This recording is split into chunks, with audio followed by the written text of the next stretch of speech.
જપ કે સત્સંગ નહીં કર્યું હોય ને ખોટી લપચ કરી હશે ને એ જ દાડે જો તમે પહોંચી ગયા તો એક દિવસ ભારે પડી જશે, પાછું જન્મ લેવું પડશે. એક વૈજ્ઞાનિક એ રોજ નિત્ય નિયમથી જપ કરે, પાઠ કરે, ધ્યાન કરે, 45 મિનિટ કાઢે. વૈજ્ઞાનિક. તો એના એક મિત્ર આવીને એમને પૂછ્યું કે તમે યાર ક્યાં ભગવાનને માનતા થઈ ગયા, આ બધું તમે કરો છો રોજ જપ ને ધ્યાન ને પૂજા ને, શું જરૂર છે? What is the need? એ વૈજ્ઞાનિક ધાર્મિક હતા. એને બહુ સરસ વાત કરી. એ કે છે વિજ્ઞાને હજુ સુધી ક્યાં પ્રમાણિત કર્યું છે કે ભગવાન છે જ નહીં.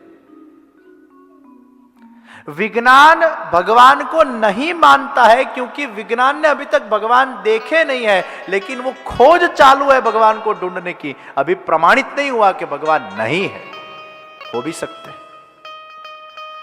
અને મારા 70 વર્ષની ઉંમરે જો એમ વિજ્ઞાન સંશોધિત કરી નાખે કે ભગવાન છે તો મારા 70 વર્ષ તો પાણીમાં ગયા ને ભાઈ.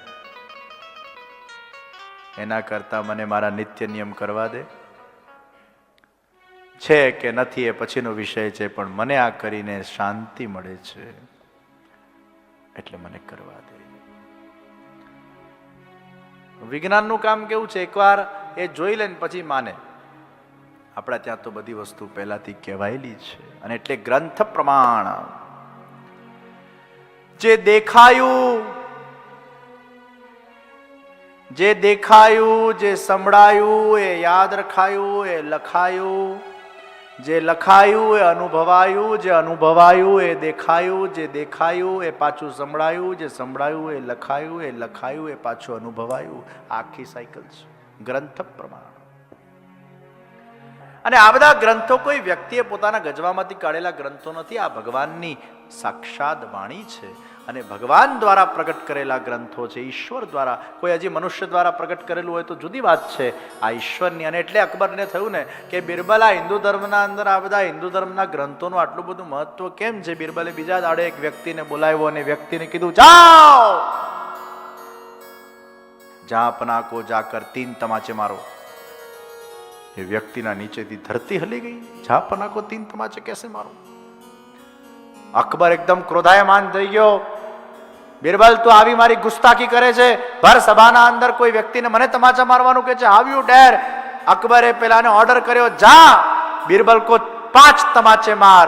હજી તો અકબરના શબ્દો પૂરા થયા અને પેલો મારવા દોડ્યો. બિરબલ એનો હાથ રોક્યો. अरे जहाँपना, मैं तो आपके प्रश्न का उत्तर दे रहा था, आप बोल रहे थे ना हिंदू धर्म के अंदर ये सब ग्रंथों का इतना महत्व क्यों है? कितनी कथा रोज सुनते ही रहते, थकते ही नहीं है. ये कथाओं में ऐसा क्या है?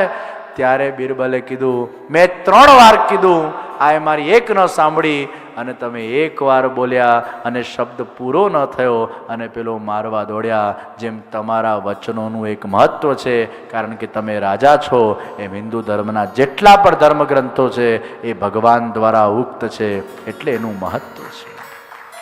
ગ્રંથ પ્રમાણ और उसकी एक महत्ता है.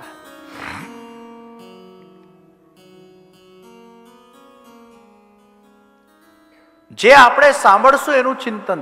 એટલે યાદ રાખજો, તમે એવું સાંભળજો જે સારું હોય, તમે એવું જોજો જે સારું હોય. ઘણા લોકો મોબાઈલમાં પોતાનો જ ફોટો રાખે. શું કામ છે?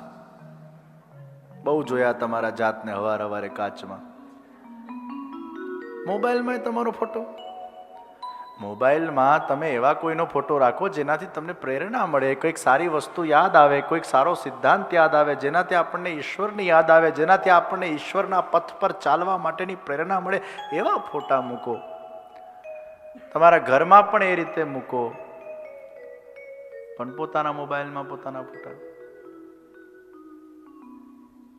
તો તમે જે જોશો એવું સ્મરણ થશે.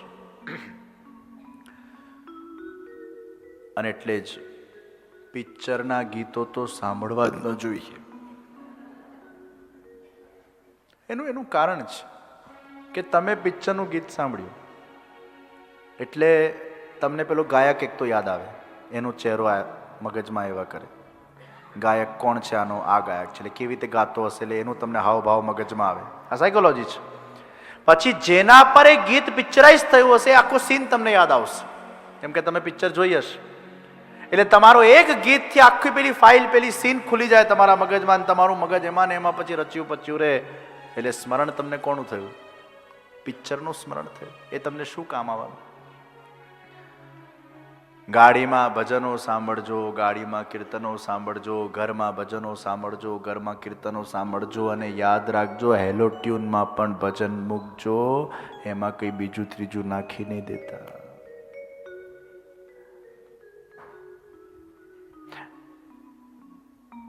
આજે પૂજનીય શ્રી જીજીની બહુ સુંદર ભજનોની પેન ડ્રાઈવ, એનું આપણે વિમોચન કરવા જઈ રહ્યા છે, અને એનું નામ છે શ્રાવણી ધારા. શ્રાવણી ધારા એ પેન ડ્રાઈવનું આપણે વિમોચન કરવા જઈ રહ્યા છે, અને બહુ સુંદર ભજનોની પેન ડ્રાઈવ છે. અદ્ભુત ભજનો કમ્પોઝ સુંદર રીતે કરેલા છે. એ આપને આજે સર્વને બહુ ઓછો સ્ટોક લાવ્યા છે, પણ આપને પ્રાપ્ત થશે. તો આપણે શું સાંભળીએ છીએ એ બહુ અગત્યનું છે, અને એટલે જ રાજા પરીક્ષિતને સુખદેવજીએ કીધું, તું પ્રભુનું ધ્યાન કર. આ 7 દિવસ તને જે આ કથાનું રસપાન કરાવવામાં આવશે એમાં તારા ચિત્તમાં પ્રભુ વિરાજમાન થશે, સતત પ્રભુનું તને સ્મરણ થશે, અને તારો ઉદ્ધાર થશે. દ્વિતીય સ્કંદના અંદર સુખદેવજી મહારાજે પરીક્ષિત રાજાને બહુ સુંદર ધ્યાન વિધિ બતાડી છે, અને વિરાટ સ્વરૂપનું દર્શન કરાવડાવ્યું. આ ભગવાનનું વિરાટ સ્વરૂપ કેવું છે? આખા જગતને ભગવદ રૂપ જોવા માટેની જે દૃષ્ટિ, એ બહુ સુંદર દૃષ્ટિ આપણને સુખદેવજી મહારાજે આપી છે. આ વિશ્વ પરમાત્માનું સ્વરૂપ છે. ભૂલોક ઉપર આ 7 માળ અને નીચે 7 માળ, 14 માળનું બિલ્ડિંગ છે. ઓમ ભૂઃ ઓમ ભુવઃ ઓમ સુવઃ ઓમ મહા ઓમ જન ઓમ તપ ઓમ સત્યમ ઓમ તત્સવિતુર્વરેણ્યમ ભર્ગો દેવસ્ય ધીમહિ ધિયો યો ન પ્રચોદયાત. 7 માળ ઉપર, 7 માળ નીચે.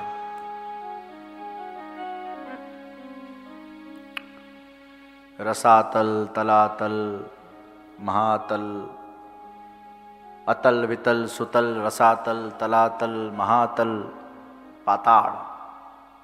આ 7 નીચે, તો 7 ઉપર ને 7 નીચે, એટલે 14 લોક. મનુષ્ય જ્યારે સત્કર્મ કરે છે ત્યારે ઉર્ધ્વ ગતિ પામે છે, અને મનુષ્ય જ્યારે દુષ્કર્મ કરે છે ત્યારે અધોગતિ પામે છે. નીચેના લોકો એ બધા નર્કના લોકો છે, અને ઉપરના લોકો એ બધા સ્વર્ગના લોકો છે. જેને બહુ પુણ્ય કામ કર્યા હોય છે સ્વર્ગમાં જાય છે, અને સ્વર્ગનું પુણ્ય એનું ક્ષીણ થાય એટલે પાછા એ ભૂતલ પર આવી જાય છે. ઘણા એવા તપસ્વીઓ, એવા યોગીઓ, એ લોકો મહરલોક, સત્યલોક, તપલોકમાં જાય છે, કે જ્યાં જઈને એ લોકો પોતાની સાધના કરે છે. એવા ઘણા જ્ઞાનીઓ, યોગીઓને એ લોક પ્રદાન થાય છે જ્યાં એમને પરમ શાંતિનો અનુભવ થાય છે, અને એ તપ કરે છે. ભગવાનના જે નિજ દૈવી ભક્તો છે, એ મર્યાદા ભક્તો, એ આ તો ભગવાનના વૈકુંઠ ધામમાં જઈને એ ભગવાન વિષ્ણુની સેવા કરે છે, અને જે પુષ્ટિ જીવો છે એ ભગવાનના ગોલોક ધામના અંદર જઈને આ 7 લોકોના પણ ઉપર અક્ષરધામ, વૈકુંઠ ધામ અને ગોલોક ધામ, આ રીતે જુદા જુદા ધામોનું નિર્માણ કરવામાં આવ્યું છે. તો ભગવાનનું આ સ્વરૂપ, જે વિરાટ પુરુષનું દર્શન છે, એ આ ઉપર મુખ ભગવાનનું, અને નીચે પાતાળમાં ચરણ, આ બધા જ લોકોને સમાહિત કરી લેતું એ ભગવાનનું વિરાટ સ્વરૂપનું દર્શન છે. આ કાળા મેઘ એ ભગવાનના કેશ છે. જ્યારે જ્યારે આપણે આ મેઘને જોઈએ ને ત્યારે આપણે એ વિરાટ પુરુષનું દર્શન કરીને એવું ભાવ રાખવાનો, એ ભગવાન કે કેશ હૈ.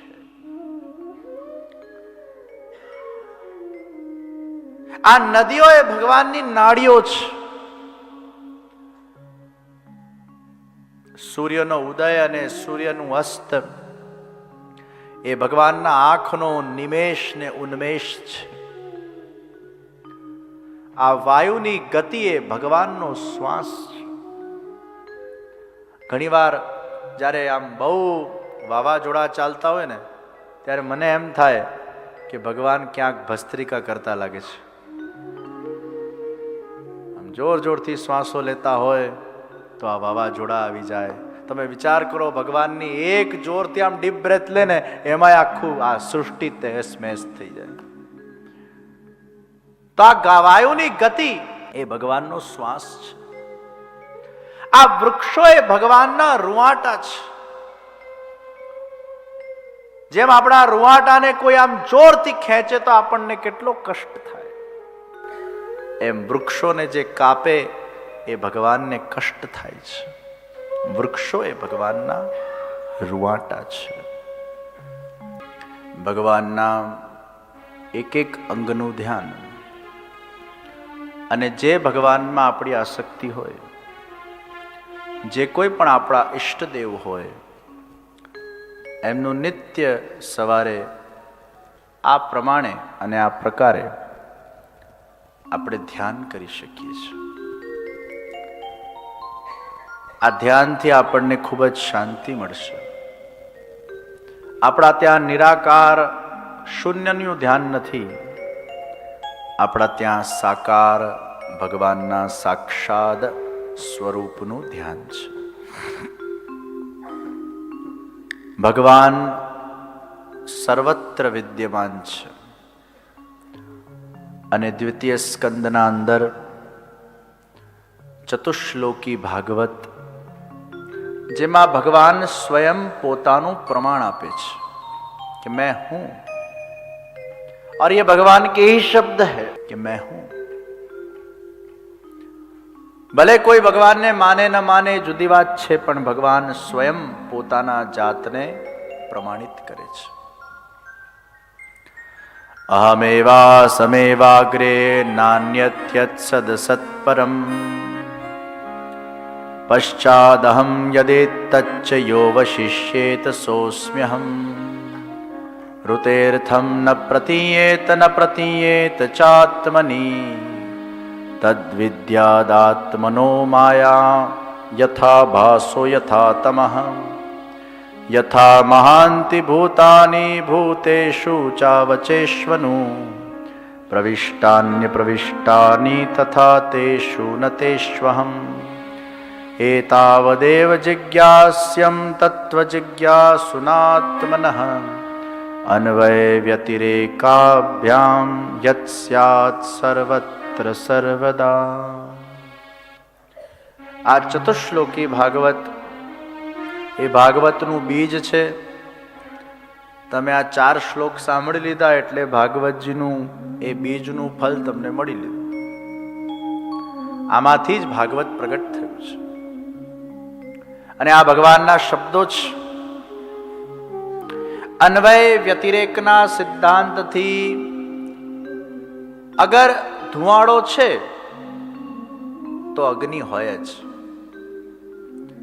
જો ધુવાડો ન હોય તો અગ્નિ છે કે નહીં એ પ્રશ્નાર્થ થઈ જાય. ભગવાન છે કે નહીં એનું પ્રમાણ શું? અગર આ સૃષ્ટિ છે એ જ એનું પ્રમાણ છે કે આ સૃષ્ટિને બનાવનાર ઈશ્વર પણ છે. ભગવાન કહે છે આ સૃષ્ટિ મેં બનાવી છે અને હું બધે જ વસું છું, સર્વત્ર મારી પ્રતીતિ થાય છે, કણકણમાં મારો વાસ છે. અને એટલે જ સૃષ્ટિ જ એ ભગવાનનું સૌથી મોટું પ્રમાણ છે.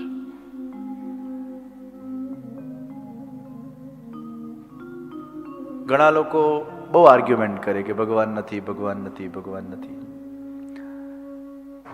અને એ લોકોનું જન્મ ભગવાનની ભક્તિ માટે થયું પણ નથી હોતું. ભગવાન વિચાર કરે ડોલરભાઈ કે આ બધાને ક્યાં ગોલોકધામમાં ગર્દી કરવી, આટલા બધાને ગોલોકધામ આપી દઉં. કેમ કંતેશભાઈ, બધાને અપાય? અને એટલે જ ભગવાને ગીતામાં બહુ સરસ વાત કરી, આસુરીમ યોનિમાપન્ન મૂઢાઃ જન્મની જન્મની મામ અપ્રાપ્યેવ કૌન્તેય. આસુરીમ યોનિમાપન્ન. આ જેટલા નાસ્તિકો જે ભગવાનને નથી માનતા ને એ બધા આસુરી યોની વાળા છે, મૂઢ, અજ્ઞાની. ઈશ્વર કહે છે કે હું જ નથી ઈચ્છતો કે આ મને માને. એ મને માને કે ન માને એ તો જુદી વાત છે, પણ હું જ નથી ઈચ્છતો કે આ મને માને. કારણ કે આને મારે મોક્ષ આપવો જ નથી, આને મારે મારું ધામ આપવું જ નથી, તો આને મારે ભક્તિ આપવાની જરૂર શું છે? અને બધા ભક્તિ કરતા થઈ જશો તો મારે ગોલોકધામમાં સાચવવા ક્યાં? આ રોટેશન તો ચાલવું જોઈએ ને. આ દુનિયા ચાલશે ક્યાંથી? બધાને મોક્ષ મળી જશે તો અમુક લોકો એવાય જોઈએ જે આ બધા ઇન્વેન્શનો કરે, રોકેટ બનાવે, પ્લેન બનાવે, ફોન બનાવે, ગાડી બનાવે. અને એવા સાયન્ટિસ્ટો પણ જોઈએ કે જેનું મગજ આ બધામાં જ ચાલતું હોય, મારામાં ન લાગતું હોય. મારામાં નહીં લાગે તો આમાં લાગશે. એનું જ્ઞાનમાં નહીં પણ વિજ્ઞાનમાં મગજ નાખશે. એનું ધર્મશાસ્ત્રમાં નહીં પણ આ વિજ્ઞાન શાસ્ત્રમાં એનું મગજ લાગશે. તો આ બધું કામ પણ જરૂરી છે. એટલે કોઈ ભગવાનને ના માનતું હોય ને તમારે ચિંતા જ નહીં કરવાની. આ પ્રવાહી જીવ છે, એ નથી માનતો એમાં ઈશ્વરની ઈચ્છા છે, પણ પ્રયાસ કરવાના.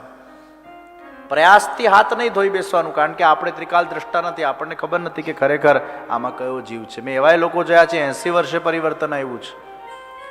મેં એવાય લોકો જોયા છે કથા શ્રવણ કરીને નાસ્તિક આસ્તિક બની ગયા છે. મેં એવાય લોકો જોયા છે જેમના જીવનમાં 360 ડિગ્રી ચેન્જીસ આવી ગયા છે. પહેલા આપણને લાગે આ કેવા હતા અને હવે કેવા થઈ ગયા, આમ આપણને કલ્પના ના આવે. પ્રયાસ કરવાનો. તો આવા જે લોકો પછી બહુ આર્ગ્યુમેન્ટ કરે ને, એટલે મને પછી છટકવાનું. એટલે એ લોકોને હું કહી દઉં કે જો ભાઈ, તારે ખરેખર ભગવાન જોવા હોય ને તો વૃંદાવનમાં સેવા કુંજમાં રાત રહી જા, તને ભગવાન દેખાઈ જશે. છેલ્લે આ જ કહેવાનું, તમારે બધાએ કહી દેવાનું. આવું બહુ જ કોઈ ભગવાન માટે થઈને આર્ગ્યુમેન્ટ્સ કરે ને એટલે તમારે પછી કહી દેવાનું, વૃંદાવનના સેવા કુંજમાં રાત રોકાઈ જા, તને ભગવાન દેખાઈ જશે. તો એક વ્યક્તિ તૈયાર થઈ ગયો. એટલે મેં કીધું સાઈડ ઇફેક્ટ પણ જાણી લેવી, કોઈ ગોળી ખાતા હોઈએ તો. મને કે શું સાઈડ ઇફેક્ટ છે?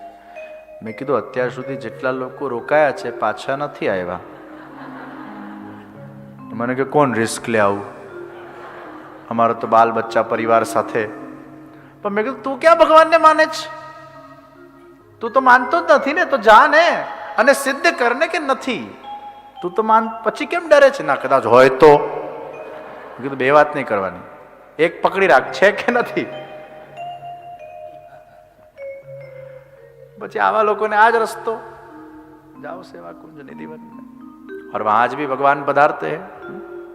सेवा कुंज તમે બધા જ ગયા હશો.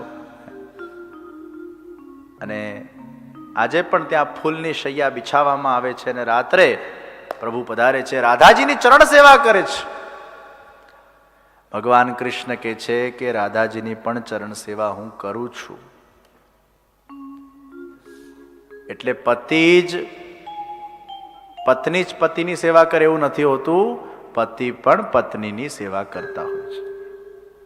તો રાધાજીની ચરણ સેવા ભગવાન શ્રી કૃષ્ણ કરે છે. અને સવારે ત્યાં મંગળા દર્શનમાં આપણે જોઈએ છીએ ફૂલ બધા વેર વિખેર હોય છે, બીડી અડધી આરોગેલી હોય છે.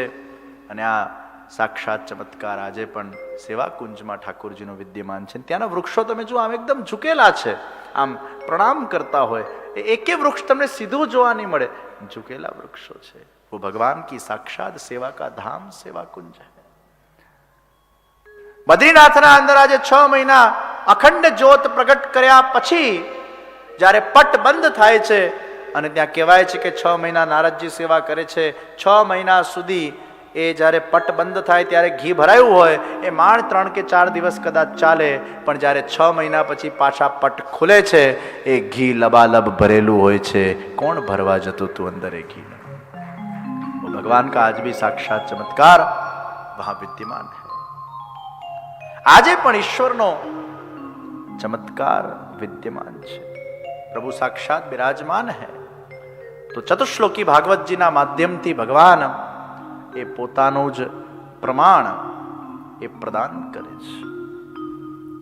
દ્વિતીય સ્કંદને આપણે બધા જ ભાવપૂર્વક પ્રણામ કરીએ તે પહેલા આજ દ્વિતીય સ્કંદમાં ક્રમ મુક્તિ અને સદ્યો મુક્તિ, જેમ મેં પૂર્વમાં વાત કરી કે ક્રમાનુસાર વ્યક્તિની મુક્તિ થાય. કોઈક વાર તમે પ્રેત યોનિમાંથી, પિતર યોનિમાંથી પછી 7 લોકને પસાર કરતા કરતા તમારા કર્માનુસાર તમે આગળ વધતા જાઓ, યા તમારું પાછું જન્મ થાય વગેરે. અને યા સદ્યો મુક્તિ, એવા જે અમુક ભગવાનના સાધકો હોય છે, અહીંયા મરે અને તરત એમનો મોક્ષ થઈ જાય. એવા જે પુષ્ટિ જીવો હોય છે, તાદૃશી જીવો હોય છે, એ પણ અહીંયા મર્યા અને બીજા જ ક્ષણે એ ભગવાનના ધામમાં પહોંચી જાય છે. એમને આ ક્રમોમાંથી પસાર થતા થતા થતા થતા એ લાંબી યાત્રામાં જવું પડતું નથી. તો જે ભગવાનના એકદમ સાચા ભક્તો છે, ભોળા ભક્તો છે, પ્રભુના એકદમ નિકટના જીવો છે, એ લોકોને આ લાંબી યાતનાઓમાંથી કે યાત્રામાંથી પસાર થવું પડતું નથી. એ સીધા ભગવાનના ધામમાં પહોંચી જતા હોય છે. અને એટલે જ આપણે કહીએ છીએ કે નાના બાળકોનું જ્યારે મૃત્યુ થાય છે, 2, 3 કે 4 વર્ષના બાળકોનું મૃત્યુ થાય, એ બિચારા એટલા ઇનોસન્ટ હોય છે. એ કોઈ ગયા જન્મના કોઈક સાધકો હોય છે, ભગવાને ખાલી 2 કે 3 વર્ષ માટે એમને જન્મ આપ્યું હોય છે, કોઈક સાધના અધૂરી રહી ગઈ હોય છે. તો એવા બાળકોનું પણ તરત મોક્ષ થઈ જતું હોય છે. કારણ કે એમનામાં કોઈ ઈર્ષા નથી, કોઈ દ્વેષ નથી, કોઈ વિકાર નથી, કોઈ અટેચમેન્ટ નથી, કોઈ વાસના નથી, અને તરત એમની ઠાકોરજી એ ગતિ કરી લેતા હોય છે. ઘણા એવા અમુક રિટાયર્ડ, મેન્ટલી રિટાર્ડેડ સંતાનો પણ હોય છે, અને એ પણ કોઈક નાના મોટા દોષોને ભોગવવા માટે આ સંસારમાં આવતા હોય છે. અને એ લોકોનું પણ ચિત્ત બહુ શુદ્ધ અને પ્યોર હોય છે. બિચારા ભલે મોટા થયા હોય પણ એમનું મન એ બાળક જેવું હોય છે. તો ઠાકોરજી એવા જીવોનું પણ કદાચ કંઈક નાના મોટા અપરાધના કારણે એ ભોગવવા એમને આવવું પડ્યું, પણ એમનો પણ ઠાકોરજી ઉદ્ધાર કરતા હોય છે. ઘણા જન્મજાત બ્લાઇન્ડ હોય છે, એવા લોકો પણ ક્યાંક કંઈક ભોગવવા આવતા હોય છે. એવા લોકોને પણ ઠાકોરજી નિશ્ચિત એમનો પણ કંઈક ઉદ્ધાર કરતા હોય છે. તો કદાચ તમારા જીવનમાં કોઈ ડિફેક્ટ આવી છે, એ કોઈક કારણસર, કોઈ ગયા જન્મના બેકલોગના કારણે આવી હશે, અને આ જન્મમાં કદાચ એને ભોગવવાનું લખાયું હશે એટલે આપણે ભોગવીએ છીએ. પણ ઠાકોરજી આપણો ચોક્કસ એમાં ઉદ્ધાર કે કલ્યાણ પણ કરતા હોય છે. તો આ રીતે જુદા જુદા પ્રકારના એ ક્રમમુક્તિ, સદ્યો મુક્તિની વાત દ્વિતીય સ્કંદના અંદર જણાવવામાં આવી. અને વૈષ્ણવ ધર્મનો ઉપદેશ એ આપવામાં. ભાગવત વૈષ્ણવાનામ ધનમ, એ વૈષ્ણવોનું ધન છે. અને આ ભાગવતના માધ્યમથી જાત નાતના ભેદભાવ વગર કોઈ પણ વ્યક્તિ આનું શ્રવણ કરી શકે છે. ભાગવત શ્રવણ કરવામાં કોઈને આપત્તિ નથી. कोई पण जात नो होय, कास्ट नो होय, कोई पण होय, सब श्रवण कर सकते हैं और सबका उद्धार हो सकता है. और यही वैष्णव धर्म है. અને આજ વૈષ્ણવ ધર્મને વલ્લભાધીશ મહાપ્રભુજીએ પુષ્ટિ માર્ગમાં ગ્રાહ્ય કર્યું. અને એ જ પુષ્ટિ માર્ગમાં આપણે જોઈએ છીએ, વાર્તા પ્રસંગોના અંદર આપણે જોઈએ છીએ કે ધોબી હોય, ભંગી હોય, ચમાર હોય, લુહાર હોય, મુસલમાન હોય, કોઈ પણ ધર્મનો હોય, જાતિનો હોય, નાતીનો હોય, અગર એમાં દૈવી જીવ છે ને અગર એમાં કૃષ્ણ માટેનો ભાવ છે, એ સર્વનો ઉદ્ધાર શ્રી કૃષ્ણ શરણમ મમ નામ દીક્ષાથી અથવા અધિકારી જીવને બ્રહ્મસમન મંત્ર આપવાથી વલ્લભાચાર્યજી મહાપ્રભુજી અને ગુસાઈનજીએ કર્યા. એ વૈષ્ણવ ધર્મ છે.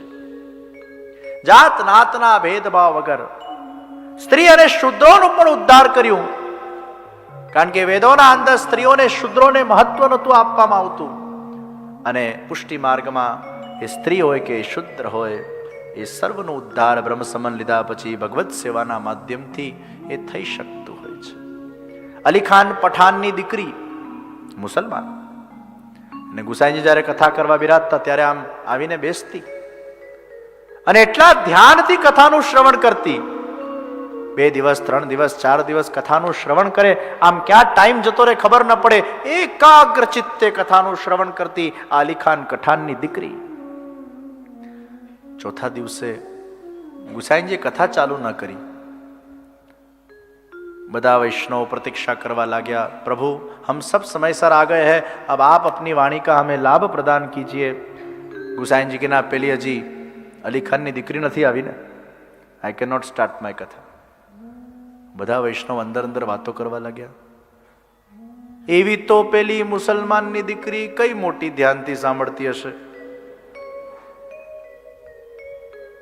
એવું એકાગ્રતા એનામાં આપણા કરતા વધારે. અને આવું એકાદ બે લોકોને વાત કરતા ગુસાઈનજી સાંભળી લીધું. એ દીકરી આવી ગઈ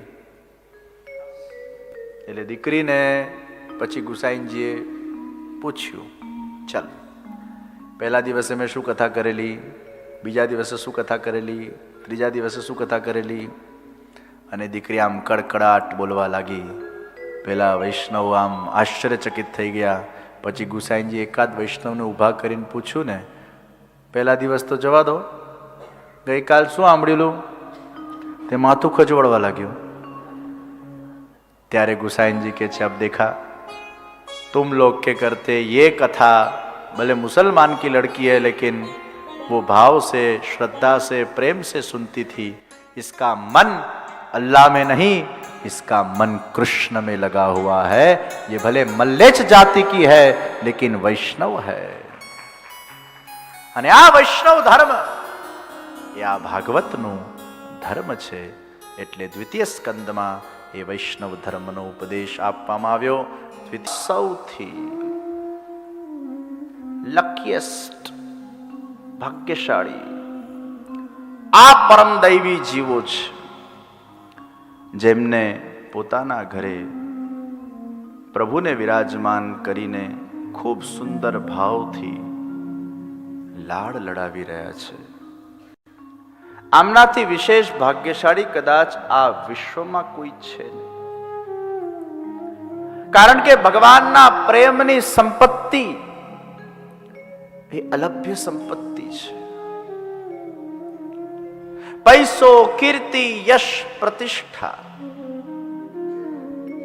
એ તો ભાગ્ય બલના આધાર પર, પુરુષાર્થના આધાર પર, પુણ્યના આધાર પર વ્યક્તિને મળી શકે છે. પૈસો મળે ત્યારે એમ નહીં માનતા કે આ ભગવાનની કૃપા છે. પ્રતિષ્ઠા મળે ત્યારે એમ નહીં માનતા ભગવાનની કૃપા છે. યશ, કીર્તિ મળે તો એમ નહીં માનતા ભગવાનની કૃપા છે. એ તો વ્યક્તિ પોતાના પુરુષાર્થ બલ, ભાગ્ય બલ અને પુણ્ય બલથી, સત્કર્મોના માધ્યમથી પણ પ્રાપ્ત કરી શકે છે. પણ જે દિવસે તમારા હૃદયના અંદર એ ભગવાનના માટેની એ નિષ્કામ પ્રેમ પ્રગટ થઈ જાય ત્યારે સમજો આ ભગવાનની આજે તમારા પર વિશેષ કૃપા થઈ છે. परमात्मा की कृपा का संबंध परमात्मा की वो दिव्य भक्ति के साथ है. जब जब आप अलौकिक कार्य में आगे बढ़ते हो, जब जब आप भगवत कार्य में आगे बढ़ते हो, जब जब आप भगवान के सेवन कार्य में आगे बढ़ते हो, जब जब आप भगवान के कथा श्रवण या कथा के आयोजन के कार्य में आगे बढ़ते हो, तब समझ लेना ये भगवान की आप पर विशेष कृपा हुई है. और ये कृपा परमात्मा अपने जो निज पात्रता वाले अधिकारी जीव हैं उन पर ही करते हैं.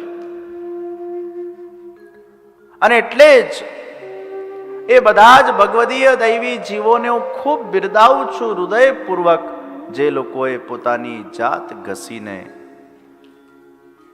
દિવસ રાત કેવલ પ્રભુની સેવા, કીર્તન, સત્સંગ, સ્મરણના અંદર વિતાવી દીધી છે,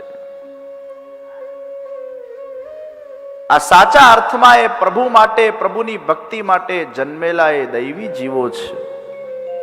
અને આવા જીવો માટે હરિરાયજીએ બહુ સરસ વાત કરી, હો વારી ઇન વલ્લભયન પર अपने तन को करो बिछोना, शीश धरू इनके चरणन में. ऐसे जो मेरे प्रभु के परम भक्त जीव हैं, जिनके नेत्र में, जिनके कर्ण में, जिनकी जिह्वा में, जिनके हृदय में, जिनके रोम रोम में कृष्ण रस के सिवाय और कुछ नहीं छलकता, ऐसे जीवों के प्रति मैं स्वयं नतमस्तक हूं, शीश धरू इनके चरणन में. भगवान ने प्रेम करવું કઈ સરળ છે? વ્યક્તિને હજી પ્રેમ કરવું કદાચ સરળ બની શકે છે, અને એમાં વ્યક્તિમાં કદાચ આપણે ટટોલીએ તો કેટલા અંશે પ્રેમ છે કે નથી એ પણ એક પ્રશ્નાર્થ છે. 24 કેરેટનો પ્રેમ તો ભાગ્યશાળીઓને પ્રાપ્ત થાય. આપણો પ્રેમ તો કોઈ 12 કેરેટનો હશે, કોઈ 18 કેરેટનો હશે, કોઈ 22 કેરેટનો હશે. પ્યોર 24 કેરેટનો પ્રેમ આજના જમાનામાં ક્યાં ઉપલબ્ધ છે? કારણ કે 24 કેરેટના પ્રેમમાં કોઈ આશા નથી, ખાલી ગિવિંગ, ગિવિંગ અને ગિવિંગ જ છે. પ્રિયજનો, ક્યારેક તમે આંખ બંધ કરીને અનુભવ કરજો, તમને સૌથી વધારે શાંતિ શેનાથી મળે છે? બહુ ઊંડાણપૂર્વકનો તમે જ્યારે વિચાર કરશો ત્યારે તમને એક ઉત્તર પ્રાપ્ત થશે. તમને સૌથી વધારે શાંતિ કેવલ ને કેવલ માત્ર ગિવિંગમાં જ મળે છે, ગેટિંગમાં નથી મળતી. અને એ પણ ગિવિંગ કેવું?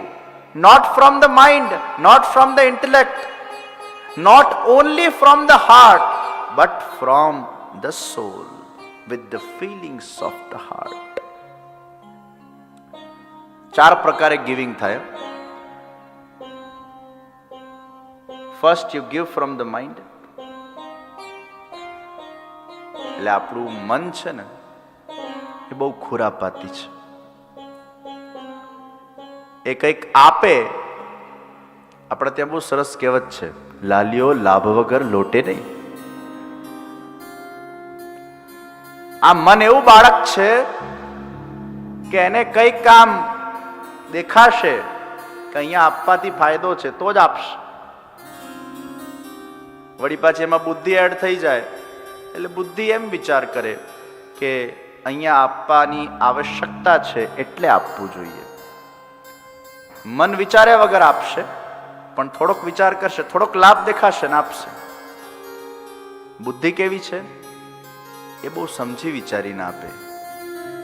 ક્યાં અપાય ક્યાં ન અપાય એનો વિવેક બુદ્ધિમાં છે.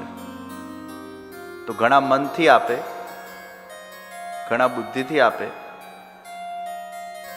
ઘણા દિલથી આપે. દિલથી આપવામાં પછી બહુ બુદ્ધિનો ઉપયોગ ન થાય.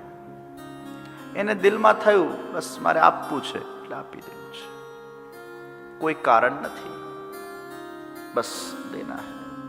कुछ दिल को छू गया इसलिए देना है. અને એક છે વ્યક્તિ પોતાના અંતરાત્માથી આપે છે. અને જે વખતે તમે અંતરાત્માથી કંઈક પ્રદાન કરો છો ત્યારે સાચા અર્થમાં you feel good from inside.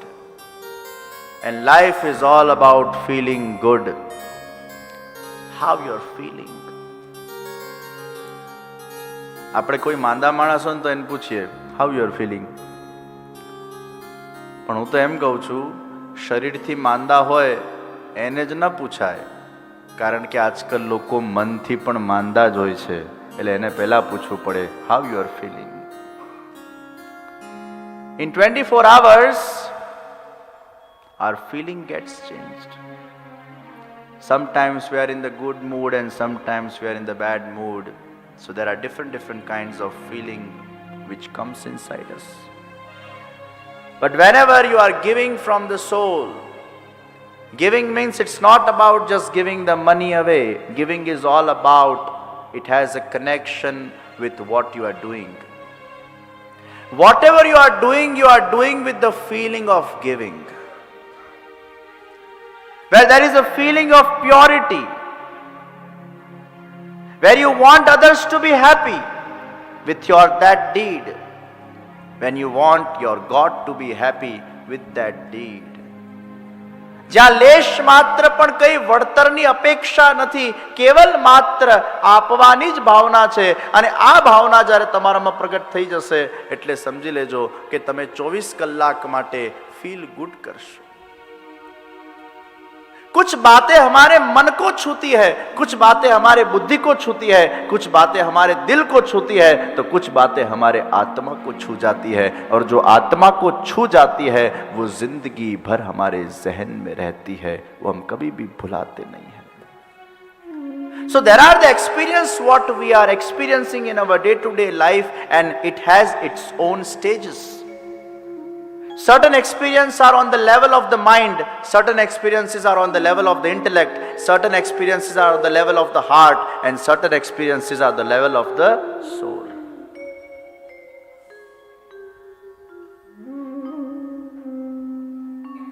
આજે મારા આત્માથી મને આનંદ આવ્યો, અંદર સુધી ઉતરી.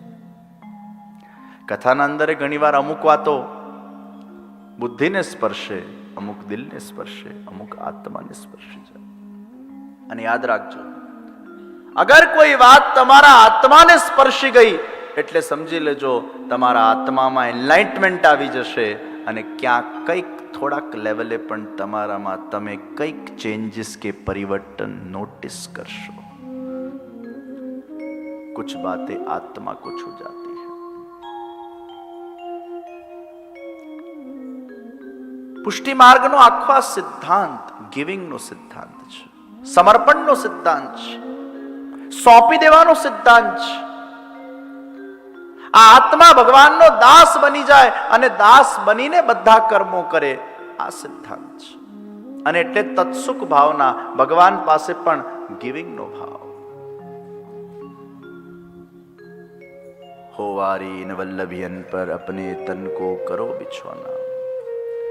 આવા જે સમર્પિત વૈષ્ણવો છે એ બધાને આ પ્રસંગે, આજના આ નંદ મહોત્સવના પ્રસંગે ખરેખર હું એ લોકોને હૃદયપૂર્વક બિરદાવું છું. ये प्रभु के गोलोक धाम के प्रभु के प्रिय जीव है जो इस भूतल पे अवतीर्ण हुए हैं.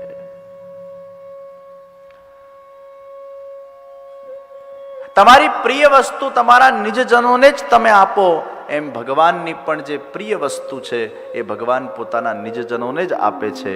અને ભગવાનની સૌથી પ્રિય વસ્તુ એ પ્રેમ છે. તો પરમાત્મા માટેનો પ્રેમ એ આ વિશ્વની સૌથી મોટી સંપત્તિ છે. એ કૃપાથી પ્રાપ્ત થાય છે. અહીંયા બેઠેલા જેટલા લોકો છે એ પોતાના અંતરાત્મામાં ખાલી પ્રશ્ન કરો કે ખરેખર સાચા અર્થમાં કેટલા લોકોને પ્રભુ માટે પ્રેમ છે. How many people are feeling that love for God? There must be very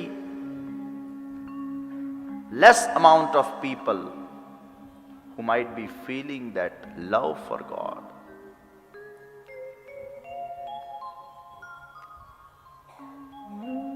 અને એક વસ્તુ યાદ રાખજો, એવા જે સિલેક્ટેડ ભગવાનના દૈવી જીવો છે એમના માટે જ બ્રહ્મ સંબંધ લીધા પછી આ પુષ્ટિ માર્ગની પુષ્ટાવેલી સેવા છે. એ બધા માટે નથી, એ બધા કરી પણ નહીં શકે, બધાને એમાં રસ પણ નહીં પડે. અને એટલે જ આજના સમયમાં અધિકાંશ લોકો એ હવે ભગવદ સેવાવાળા જીવો નથી રહ્યા.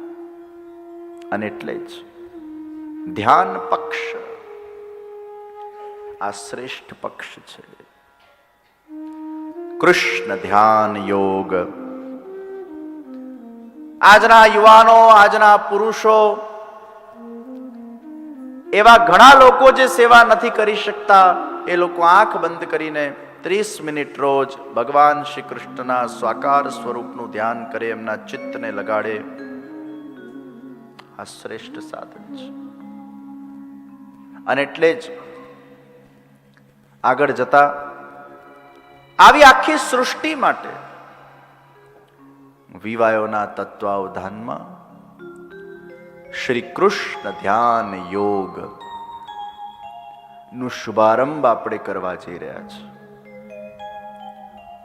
કે ધ્યાનના માધ્યમથી ભગવાન કૃષ્ણને કઈ રીતે આત્મસાત કરી શકાય.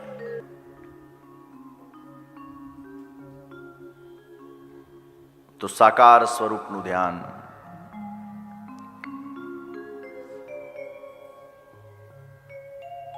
દ્વિતીય સ્કંદને આપણે પ્રણામ કરી તૃતીય સ્કંદના અંદર પ્રવિષ્ટ થઈએ. તૃતીય સ્કંદના અંદર સંક્ષિપ્ત મહાભારતનું વર્ણન,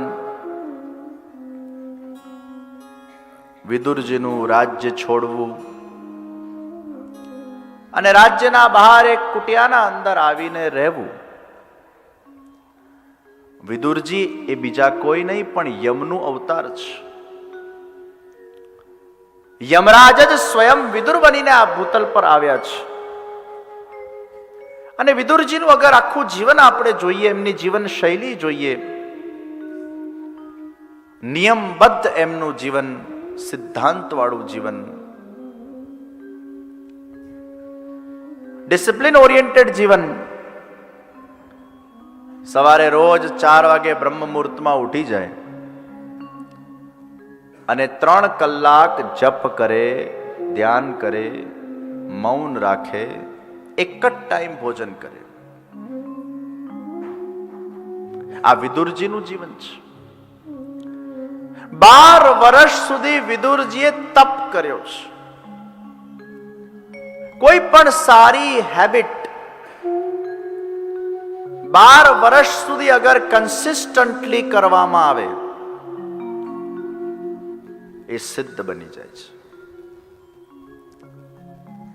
એવું કહેવાય છે કે 12 વર્ષ સુધી અગર કોઈ વ્યક્તિ મૌન પાડે પછી જે બોલે એ સત્ય થઈ જાય. એટલી તાકાત છે. There is a cycle of 12 years. તમે કોઈ જપ કરો, 12 વર્ષ સુધી કન્સિસ્ટન્ટ કરો, એની એક જુદી જ સિદ્ધિ તમને પ્રાપ્ત થશે. તમે કોઈ અનુષ્ઠાન કરો, એ 12 વર્ષ સુધી સતત કરો, અને એને જ તપ કહેવાય જે 12 વર્ષ સુધી કરવામાં આવે. વિદુરજીએ 12 વર્ષનું આ તપ કર્યું છે. ભગવાન શ્રી કૃષ્ણ દૂત બનીને પધાર્યા. દુર્યોધને ભગવાનના પ્રપોઝલનો અસ્વીકાર કર્યો. ઘણા લોકો એવા હોય જે ભગવાનથી પણ કન્વિન્સ ન થતા હોય, તો આપણે ક્યાંથી કન્વિન્સ કરી શકો? आज भी इस समुदाय में दुर्योधन जैसे लोग हैं જેને આપણે સમજાવી સમજાવીને થાકી જઈએ તોય ન સમજે. ત્યારે આપણે વિચાર કરવાનો કે ભગવાન કૃષ્ણથી પણ જ્યારે દુર્યોધન કન્વિન્સ નહોતો થયો તો આપણી શું વશાત. જાનામિ ધર્મમ ન ચ મે પ્રવૃત્તિ, જાનામિ અધર્મમ ન ચ મે નિવૃત્તિ. मैं धर्म और अधर्म दोनों जानता हूं, लेकिन मेरी प्रवृत्ति धर्म में नहीं है. मैं अधर्म भी जानता हूं, लेकिन मेरी प्रवृत्ति अधर्म में ही है. दुर्योधन अधर्म ज करवा માંગે છે, અને આવા જે અધર્મયુક્ત વ્યક્તિઓ હોય એ ક્યારે ન સુધરે. અને એટલે જ આપણા ત્યાં કહેવામાં આવ્યું કે બે પ્રકૃતિના લોકો હોય છે, એક શઠ, બીજો ખલ. ખલનાયક. શઠ એટલે જેને કોઈક દુસ્સંગ લાગી ગયું છે અને એ દુસ્સંગના કારણે એના અંદર કંઈક ખરાબી આવી ગઈ છે, એ સત્સંગથી કદાચ એના અંદર પરિવર્તન આવી શકે છે. તો શઠ में परिवर्तन आ सकता है.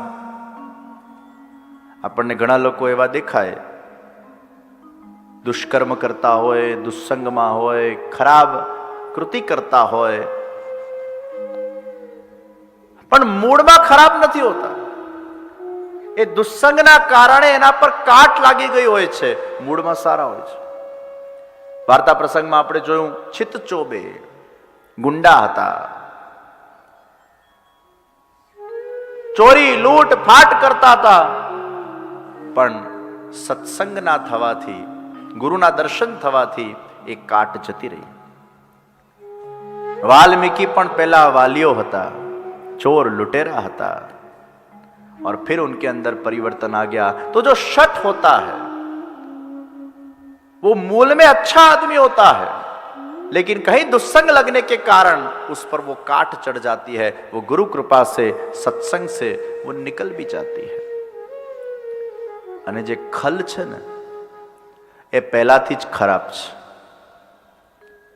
ખલમાં ક્યારે પરિવર્તન ના આવે. એનું જન્મ જ દુષ્કર્મ કરવા માટે ભગવાને આપ્યું છે. એને કેટલું એ સત્સંગ આપો, અરે ભગવાન સાક્ષાત આવીને પણ એને કેમ ન સમજાવે તો પણ એના અંદર પરિવર્તન ના આવે. એનું નામ ખલ. તો શઠને સુધારી શકાય પણ ખલને ન સુધારી શકાય. તો આપણા જીવનમાં આવા ખલ વૃત્તિવાળા ઘણા લોકો આવતા હોય, પછી આપણે પ્રશ્ન કરીએ કે આવું કેમ કરતો હશે, આવું શા માટે કરતો હશે, આનામાં આટલી બુદ્ધિ નથી, આનામાં આટલો વિવેક નથી, આ આવું કેમ કરે છે. એ પ્રશ્નો જ કરવા નકામા છે, કારણ કે એનું જન્મ જ એના માટે થયું છે. આ બધા ટેરરિસ્ટ આ ખલ છે. unnecessarily just harassing some people. કારણ વગર જે હેરાન કરે એ તો અસુર. આ અસુર વૃત્તિ છે જે કોઈનાથી ન માને. તો દુર્યોધન એ ખલ છે, ભગવાન કૃષ્ણથી ન માન્યો. અને વળી પાછો ભગવાનને કહે છે કે મારા ત્યાંનું ભોજન કરીને જાઓ. ભગવાન કે જે સ્નેહી હોય અને જેનાથી કંઈક કામ પડ્યું હોય, આ બે કારણ હોય તો જ ભોજન લેવાય. ભોજન ક્યારે લેવાય કોઈના ત્યાં? યા તો તમારો સ્નેહી હોય, યા તમને એનું કામ પડ્યું હોય. અને એટલે જ આ સિદ્ધાંતને દેશ અને વિદેશમાં બધા જ લોકો સ્વીકાર કરે છે કે જ્યારે કંઈક કામ પડ્યું હોય ને તો તરત પેલાને કહે ચલો આપણે જરા કોફી પીએ સાથે, આપણે સાથે ભોજન કરીએ, आओ हम साथ में बैठकर भोजन करते हैं. એટલે ભોજન કરાવવા પાછળનો કોન્સેપ્ટ શું છે કે ભોજન કરતે કરતે कुछ हमारी काम की बात हो जाएगी. तो या तो काम પડ્યું હોય તો ભોજન કરાય, યા આપણો સ્નેહી હોય તો ભોજન કરાય. ભગવાન કહે છે ન મારે તારું કોઈ કામ પડ્યું છે ભાઈ, અને ન तुम्हारो स्नेही છે, मैं क्यों तुम्हारे वहां भोजन करूं. मेरा भोजन तो कहीं बन गया है.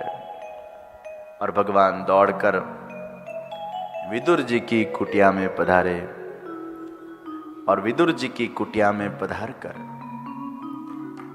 विदुर जी ने आशा नहीं कि भगवान मारा ત્યાં પધારશે. પત્નીને તો જરાય ખ્યાલ નહીં. અને જ્યારે કોઈ મહેમાન ઘરે આવવાના હોય એટલે સૌથી પહેલી ચિંતા પત્નીને થાય. એમને શું ભાવતું હશે, એમના માટે શું બનાવીએ, કઈ રીતે એમની આગતા સ્વાગતા કરવાની, ક્યાં બેસશે, કઈ રીતે બેસશે, વગેરે વગેરે. આ બધા જ વિચારો. પત્ની તો એકદમ ગેલી બની ગઈ. ત્યાં કેળા પડેલા, કેળા કાઢે છિલકા ખવડાવે, કેળા કાઢે છિલકા ખવડાવે, કેળા કાઢે છિલકા ખવડાવે. અને ઠાકોરજીએ પ્રેમથી છિલકા આરોગતા ગયા, આરોગતા ગયા, આરોગતા ગયા. और श्याम सुंदर पधारे. ભગવાન શ્રી કૃષ્ણ છિલકા ખવડાવતી જાય. વિદુરજી આવ્યા અને આ દૃશ્ય જોવા લાગ્યા. અરે ગેલી, ભગવાન આપણા ઘેર પધાર્યા, તું છિલકા ખવડાવી રહી છે. એકદમ એની છપકી. અરે હું તો એવી આનંદમાં ભાવ વિભોર થઈ ગઈ, મને ખબર જ ન પડી કે હું છિલકા ખવડાવી રહી છું. ભાજી આરોગ્ય ઠાકરે બડી ઉપલબ્ધિ હૈ. અને ઘણીવાર ભગવાન પોતાના જીવોને ખેંચી લેતા હોય છે. અને એટલે જ તમે ભગવાન સુધી ચાલીને જાઓ એ મર્યાદા છે, પણ ભગવાન તમારા સુધી દોડીને આવે એ જ પુષ્ટિ છે. परमात्मा दौड़ कर गए हैं साक्षात विदुर के घर.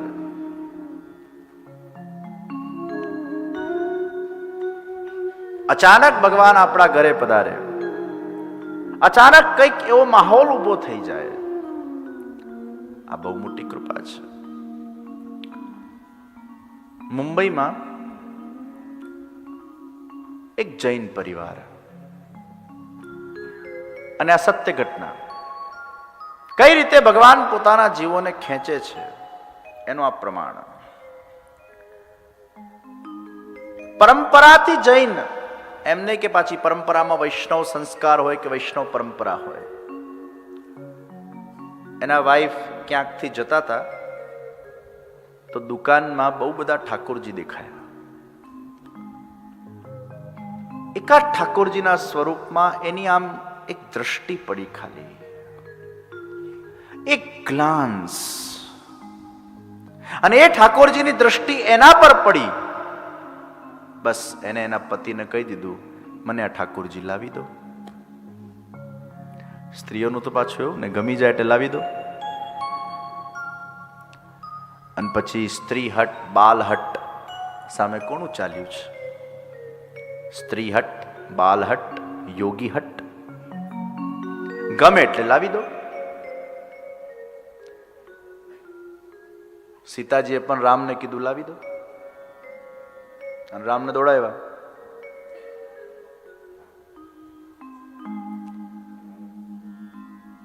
પતિએ બાલકૃષ્ણલાલજીનું સ્વરૂપ એમને લાવી દીધું.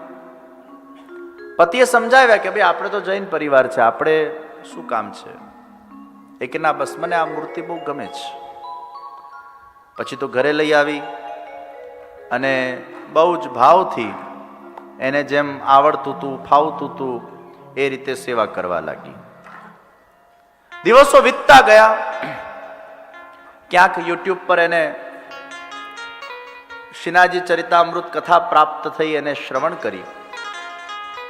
એ કથામાં મેં એવું કીધું હશે કે ઘરે ઠાકોરજીને પુષ્ટ કરીને આપણે પધરાવીએ તો ઠાકોરજી આપણો ભાવ અને સેવા બંને સ્વીકૃત કરે છે. એ વાત એને પકડી લીધી અને એના હસબન્ડને એને કીધું કે મને આ બાલકૃષ્ણલાલજીની સેવા કરવામાં ખૂબ શાંતિ મળે છે, હવે મારે પુષ્ટ કરવા છે. વાયા વાયા એના કોઈ ફ્રેન્ડને એને વાત કરી. એ વખતે કોરોનાનો સમય ચાલતો હતો. ક્યાંક મારી કોઈકના પાસેથી અપોઇન્ટમેન્ટ લઈને એ 2, 3, 4, 5 લોકો મને મળવા આવ્યા, સહપરિવાર. અને એ બહેનમાં જે મેં ભાવ જોયો, મેં એમના પતિને પૂછ્યું, તમને ખબર છે ઠાકોરજી પુષ્ટ કરવા એટલે પછી રોજ સેવા કરવી પડે, પહેલા બ્રહ્મ સંબંધ લેવું પડે? મને કે ના, અમને તો કશું ખબર જ નથી, અમે તો જૈન ફેમિલીમાંથી છે, વી ડોન્ટ નો એનીથિંગ.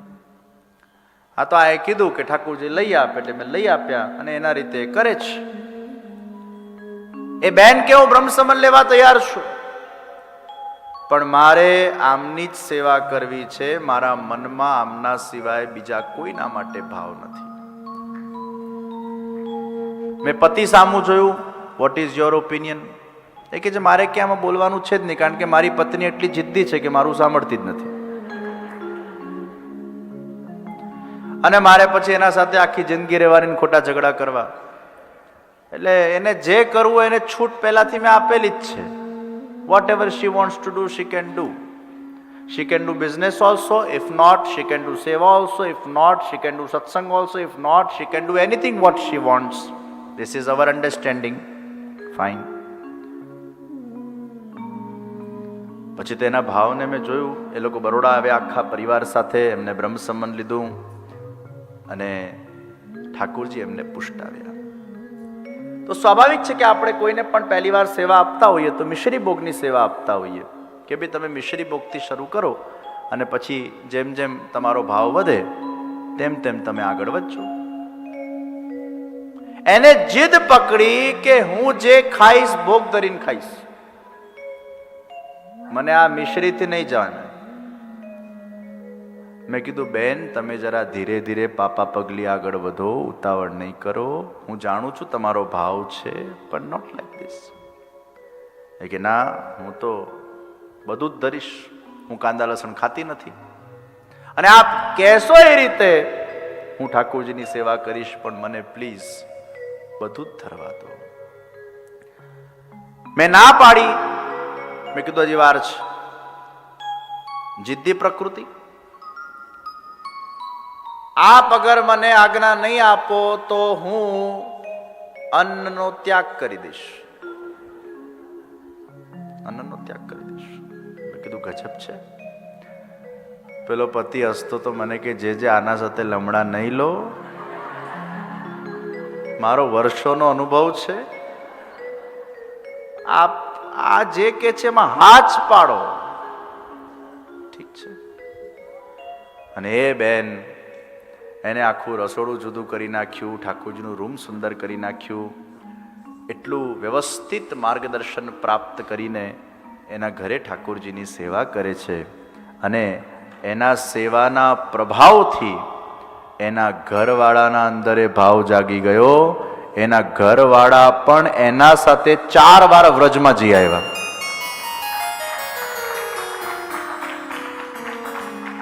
હું દર વખતે અક્ષય નોમના દિવસે વ્રજમાં જઉં એટલે એનો ઘરવાળા ભટકાય. મેં તમે અહીંયા શું કરો છો? મને કે આ છૂટકો જ નથી, મારે તો સાથ આપવો જ પડે. હાલાકી એને બ્રહ્મસંબંધ નથી લીધું પણ એના પત્નીને કોઈ રોકટોક નહીં. આનાથી એક વસ્તુ પ્રમાણિત થાય કે ભગવાનના જે દૈવી જીવો હોય છે એને ઠાકોરજી પોતે સિલેક્ટ કરી લેતા હોય છે. ભગવાન પોતે પ્રેમ બનીને એના હૃદયમાં વિરાજમાન થઈ જતા હોય છે. એના પિયરમાં કોઈ સંસ્કાર નહીં, એના પતિની પરંપરામાં કોઈ સંસ્કાર નહીં, પણ છતાંય એક કેવલ દુકાનમાં એ બાલકૃષ્ણલાલજીના સ્વરૂપને જોઈને એના અંદર જે ભાવ પ્રગટ થઈ ગયો આ જ પ્રમાણ કરે છે કે ભગવાન જ્યારે કૃપા કરે ત્યારે પ્રેમની સંપત્તિ પ્રદાન કરતા હોય છે. એ સૌથી ભાગ્યશાળી લોકો છે.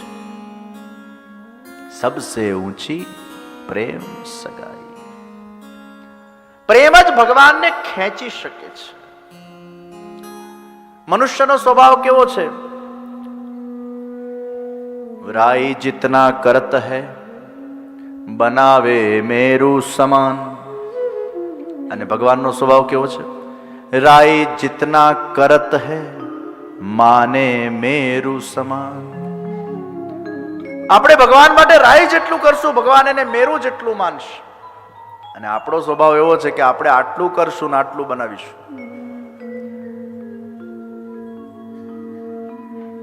વિદુરજી કા ઘર પાવન હુઆ. વિદુરજી યાત્રા પર પધાર્યા. વિદુરજી અને ઉદ્ધવજીનો સંવાદ, વિદુરજી અને મૈત્રીજીનો સંવાદ અને તૃતીય સ્કંદના 13મા અધ્યાયના અંદર જ્યારે બ્રહ્માજીએ મનુષ્ય શત્રુપાને આજ્ઞા કરી કે તમે હવે સૃષ્ટિને આગળ વધારો, મનુષ્ય શત્રુપાએ કહ્યું કે પૃથ્વી તો અત્યારે રસાતલના અંદર પડેલી છે, ક્યાંથી સૃષ્ટિ કરીએ? બ્રહ્માજીએ આંખ બંધ કરી ધ્યાન કર્યું અને નાસિકામાંથી ભગવાન વરાહ પ્રગટ થયા.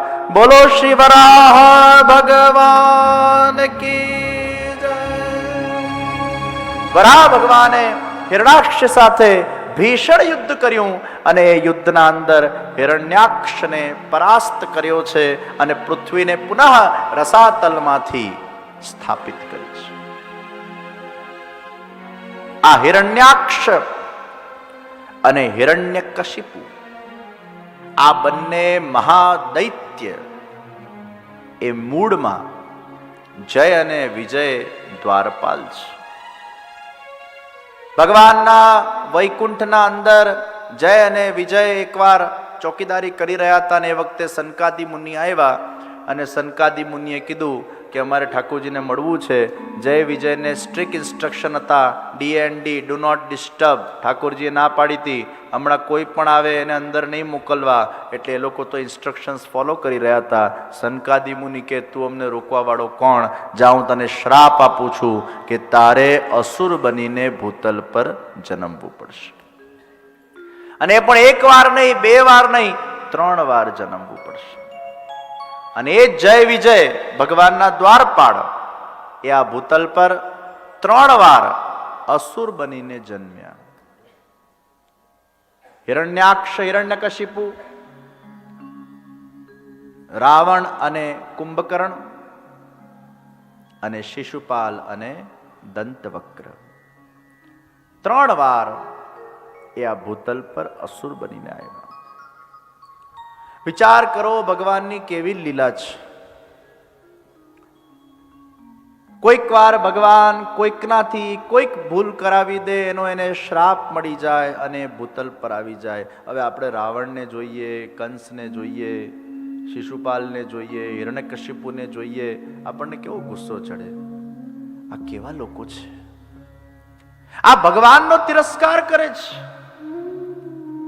પણ મૂળમાં આ બધા જ ભગવાનના પાત્રો છે.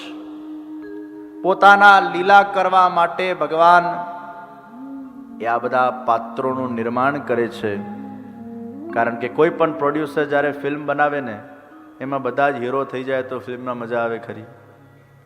એમાં વિલને જોઈએ, એમાં કોમેડિયન પણ જોઈએ, એમાં હીરો પણ જોઈએ, એમાં બધા જ પ્રકારના મરી મસાલા જ્યારે નાખવામાં આવે ત્યારે જઈને એક ફિલ્મનું નિર્માણ થતું હોય છે. એમ ભગવાનની લીલામાં પણ આ અસુરો હોય કે સુરો હોય, આ ભગવાન અલગ અલગ પ્રકારની રમતો કરતા હોય છે. એના લીલાના આપણે એકમાત્ર એક પાત્ર બનતા હોઈએ છીએ. આ એના ખેલમાં આપણે ખેલાડી બનતા હોઈએ છીએ. Whenever you are getting a birth on this earth, it is pre-designed for what you have been sent on this earth to do what.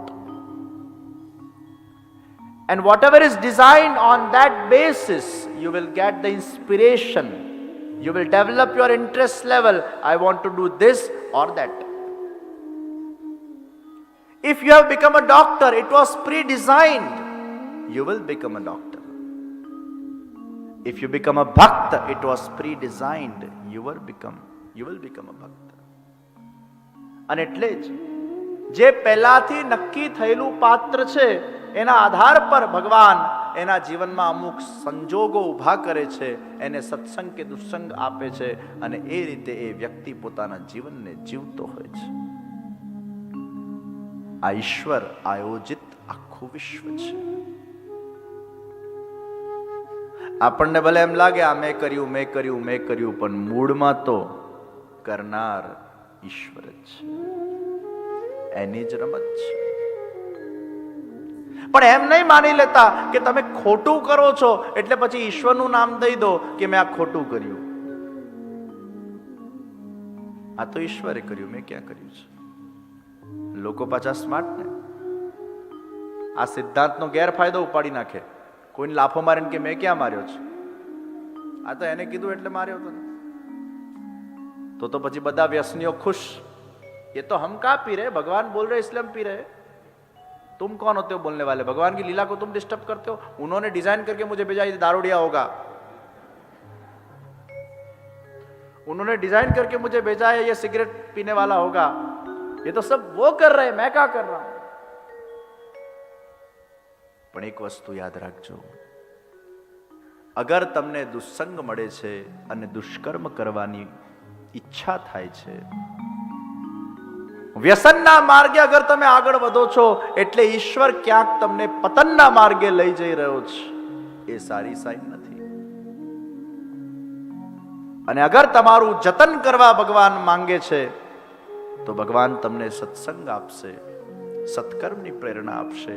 અને એટલે જ આપણા જીવનમાં સત્કર્મની પ્રેરણા વગર આપણને મળે, સત્કર્મમાં આપણે જોતરાઈએ તો સમજવું કે ભગવાન એ આપણો ઉદ્ધાર કરવા માંગે છે.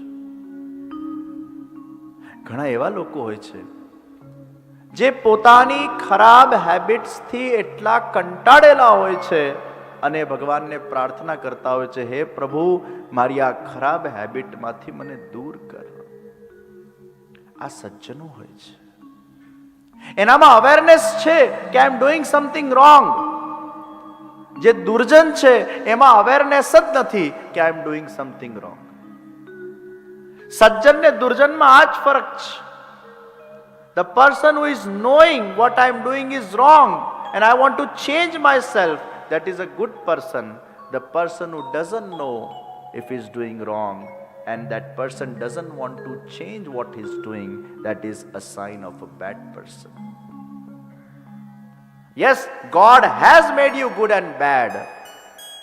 It's always bad to be bad because you never get God's abode being a bad person.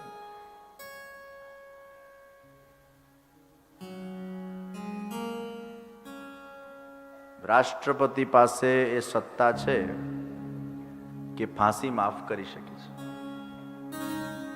કોઈક વાર ભગવાન એવો દાખલો બેસાડવા માટે અતિશય બેડ પર્સન પર પણ છેલ્લે કૃપા કરી નાખે છે અને એનો ઉદ્ધાર કરી નાખે છે, પોતાની એક કૃપાની મહત્તાને વધારવા માટે.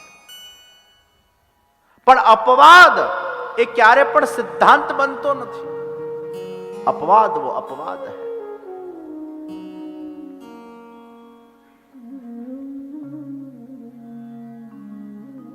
હિરણ્યાક્ષ અને હિરણ્યકશિપુ એ દ્વારપાળ હતા અને ભગવાનના લીલાના એક પાત્ર હતા.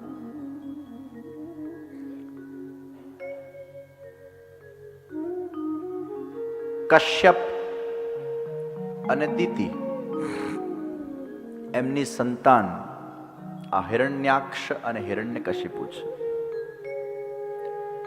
એકવાર સંધ્યા કાળે દીતિના મનમાં કામ વાસના પેદા થઈ અને દીતિએ કશ્યપ મુનિને કીધું કે મારા સાથે રમણ કરો. સંધ્યા કાલે કામ વાસના નો નિષેધ છે અને એવા સમયમાં સંધ્યા કાળે કશ્યપ મુનિને ફોર્સફુલી દીતિના માધ્યમથી જે ભોગ કરાવવામાં આવ્યું એમાંથી ઉત્પન્ન થયેલી સંતાન એ હિરણ્યકશિપુ અને હિરણ્યાક્ષ. અહીંયા કશ્યપ મુનિ આપણને એક સિદ્ધાંત શીખવાડે છે કે સંધ્યાનો સમય એ બહુ પવિત્ર સમય છે.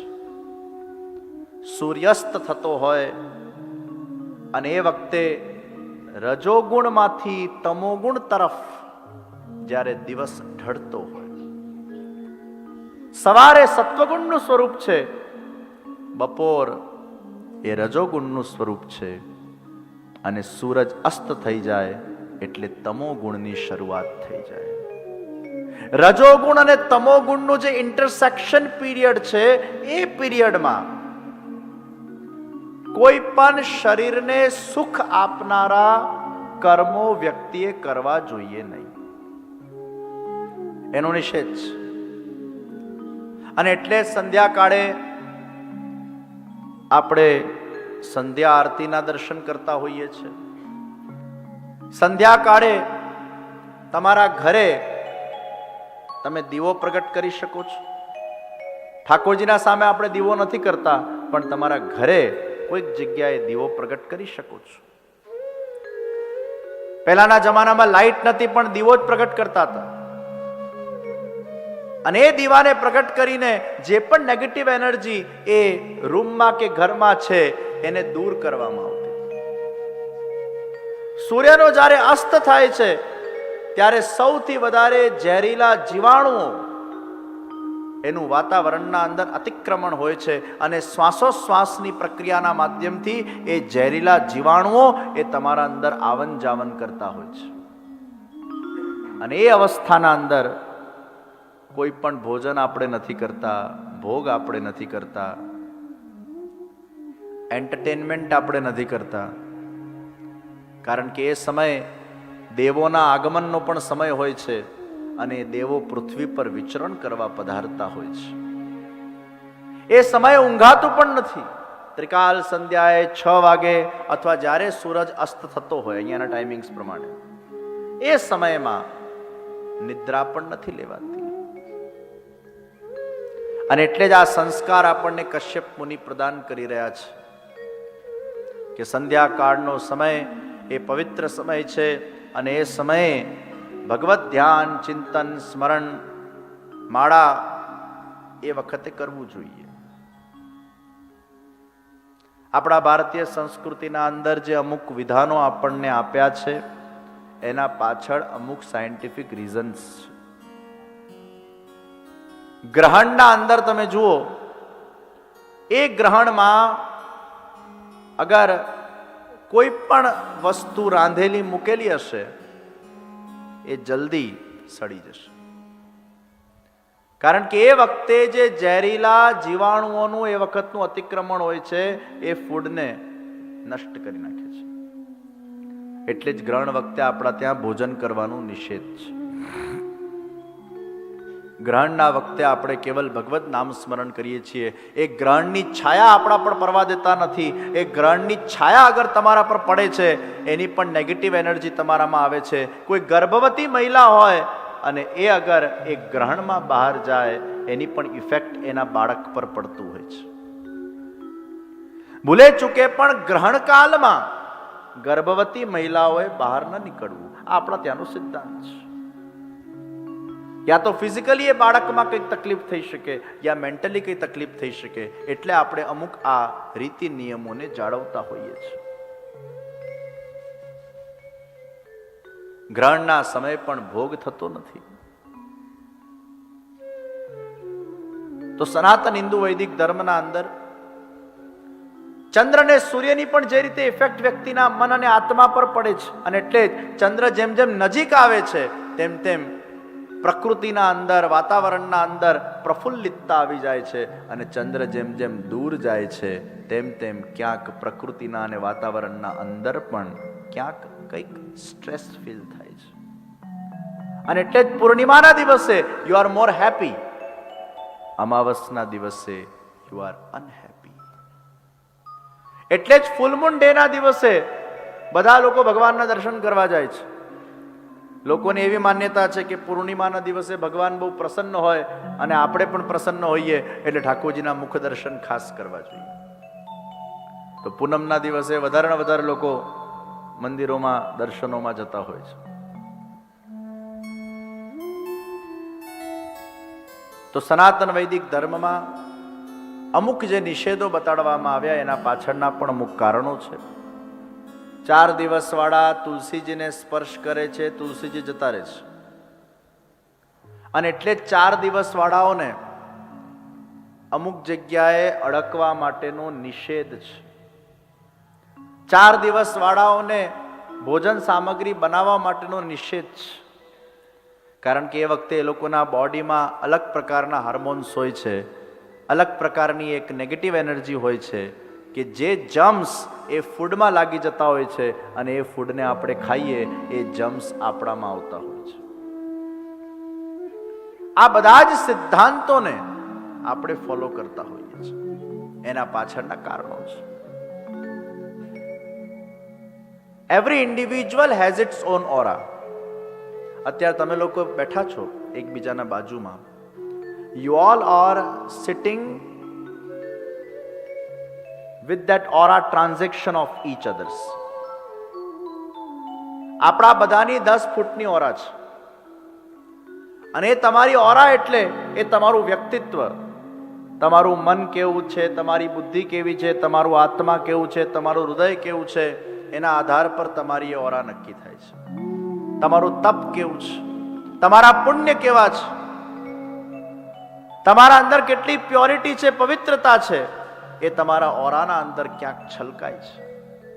અને એટલે જ આપણી સનાતન વૈદિક સંસ્કૃતિ શેક હેન્ડ્સમાં નથી માનતી, સનાતન વૈદિક સંસ્કૃતિ હગિંગ સંસ્કૃતિમાં નથી માનતી. સનાતન વૈદિક સંસ્કૃતિ એ હાથ જોડવામાં માને છે. હાથ જોડવા. પાશ્ચાત્ય સંસ્કૃતિ વધારે પડતા ટચિંગમાં માને છે. જેને તેને ટચ કરવાની સંસ્કૃતિ છે. આપણી સંસ્કૃતિ જેને તેને ટચ કરવાની સંસ્કૃતિ નથી. Because when you are touching somebody, you are actually having the transaction of your aura. અને એટલે જ જ્યારે ભગવાનના દર્શન કરવા આપણે જઈએ છીએ ત્યારે ભગવાનની ઓરામાં આપણે બેસીએ છીએ. એ ભગવાનને સ્પર્શ કરીને વાયુ ચારે બાજુ પસરતું હોય છે એને આપણે શ્વસીએ છીએ અને એ વાઇબ્રેશન્સને આપણે આપણા અંદર રહીએ છીએ. કોઈ ગુરુજનોને આપણે મળવા જઈએ છીએ એના ઓરામાં આપણે બેસીએ છીએ, એની ઓરાને શ્વસીએ છીએ અને એમના આપણે આશીર્વાદ પ્રાપ્ત કરીએ છીએ. તો જેની ઓરામાં તમે બેસશો એના વાઇબ્રેશન, એની એનર્જીનો તમને અનુભવ થશે. તો અદૃશ્ય energies are there which you can feel in the form of the vibrations. તો આપણી સંસ્કૃતિ અને એટલે જ અપરસ ઠાકોરજીની સેવામાં જ્યારે તમે જોડાયેલા હો અને ખૂબ તમારું ચિત્ત લાગેલું હોય એ વખતે પછી કોઈક તમને આવીને ટચ કરી જાય તો તમારો જે રસ છે એ ભંગ થઈ જાય છે. કારણ કે ભગવાનને જ્યારે આપણે સ્પર્શ કરતા હોઈએ, કીર્તનો જ્યારે ચાલતા હોય ત્યારે આપણે એક અવસ્થામાં હોઈએ છીએ જ્યાં ભક્તિપૂર્ણ અવસ્થા છે. અને ભક્તિપૂર્ણ અવસ્થાના અંદર આપણે સ્વયં જ્યારે રસાન્વિત બનેલા હોઈએ, ઠાકોરજી સ્વયં જ્યારે આપણા હૃદયના અંદર આવીને વિરાજમાન થઈ ગયા હોય અને એ વખતે કોઈ બીજો આપણને અડકે તો આપણું ઓરા એ ડિસ્ટર્બ થાય છે. એટલે અસ્પર્શ. અત્યારે તમે આ કથાને શ્રવણ કરો છો, તમારા અંદર ડિવાઇન એનર્જી પેદા થઈ ગઈ છે.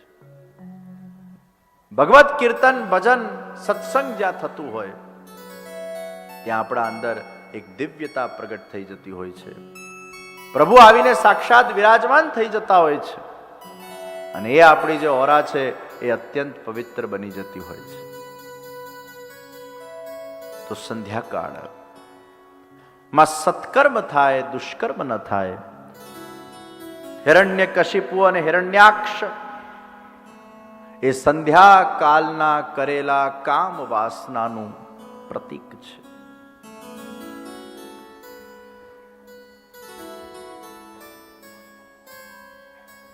આ બધી કથાઓ આપણે ઘણી વાર સાંભળી છે, પરંતુ કથા itself is the meditation.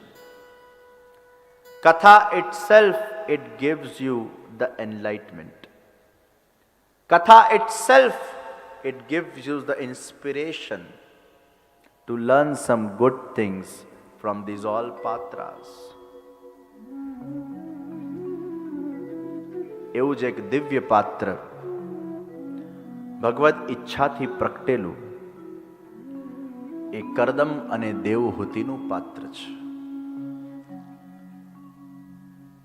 Manu શત્રુપાના સંતાનો પ્રિયવત ઉત્તાનપાદ દેવહૂતિ. આ દેવહૂતિના લગ્ન થયા કરદમ ઋષિ સાથે. કરદમ ઋષિ એક તપસ્વી જીવ, અત્યંત વિરક્ત,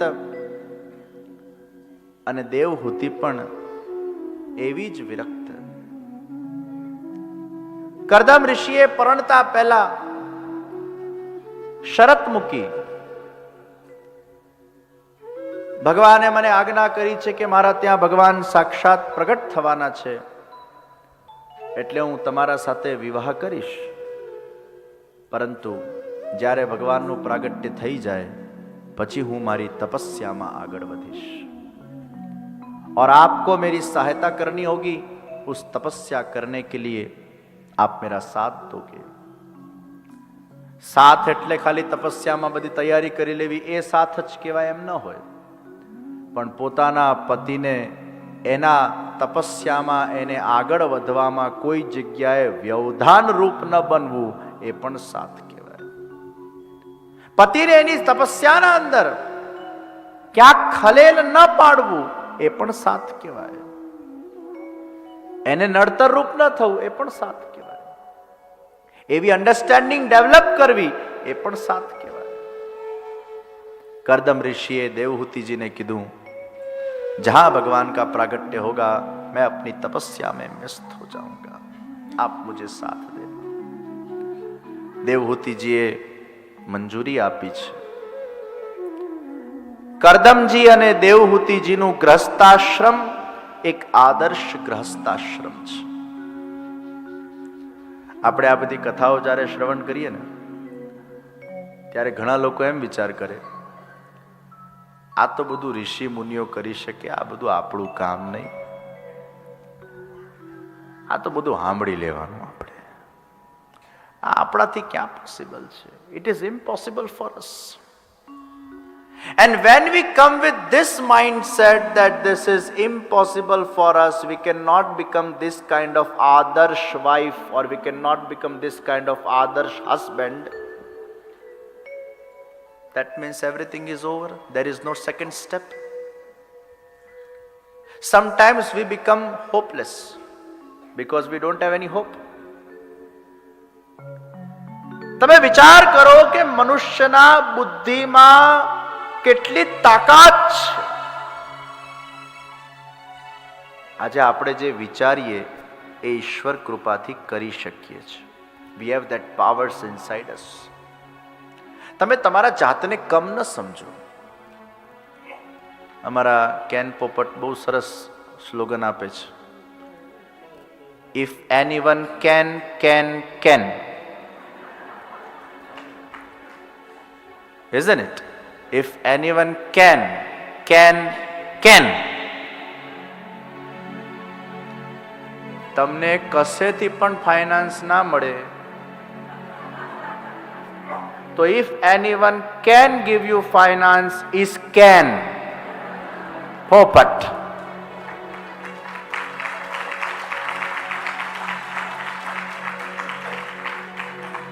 આ mindset, there has to be a mindset कि I can do this, I will do this, why I cannot do this. This is a mindset. It is all about the mindset. આપણે પહેલાથી જો નેગેટિવ વિચાર કરીશું કે આપણાથી તો આ બધું પોસિબલ જ નથી, આવા મહાન બનવું, આવા તપસ્વી બનવું, આવા ભક્ત બનવું, આવા સદગુણો વાળા બનવું, it is not possible. We are just a simple human beings, we are a normal human beings. This is not our cup of tea again. That means you are blocking the possibilities what you have inside you, which God has given you. And keep one thing in the mind, never block the possibilities which you have inside you, especially if you are interested in certain things and if you want to achieve certain things in your life.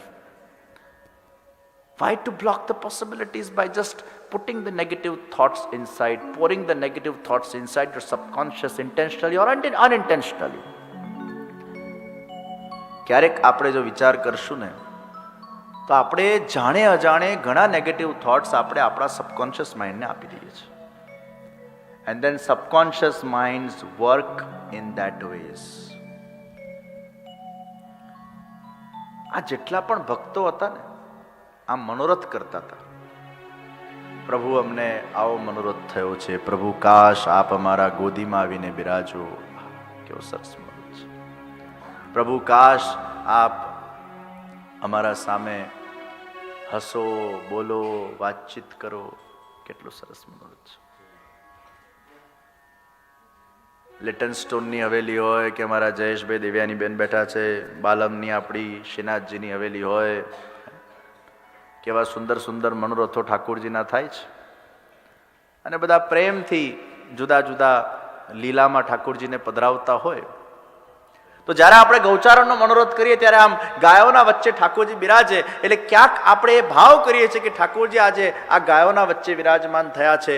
ક્યારેક કોઈક અવસર એવો આવશે કે મને સાક્ષાત પ્રભુના એ ગાયોના વચ્ચે દર્શન થશે.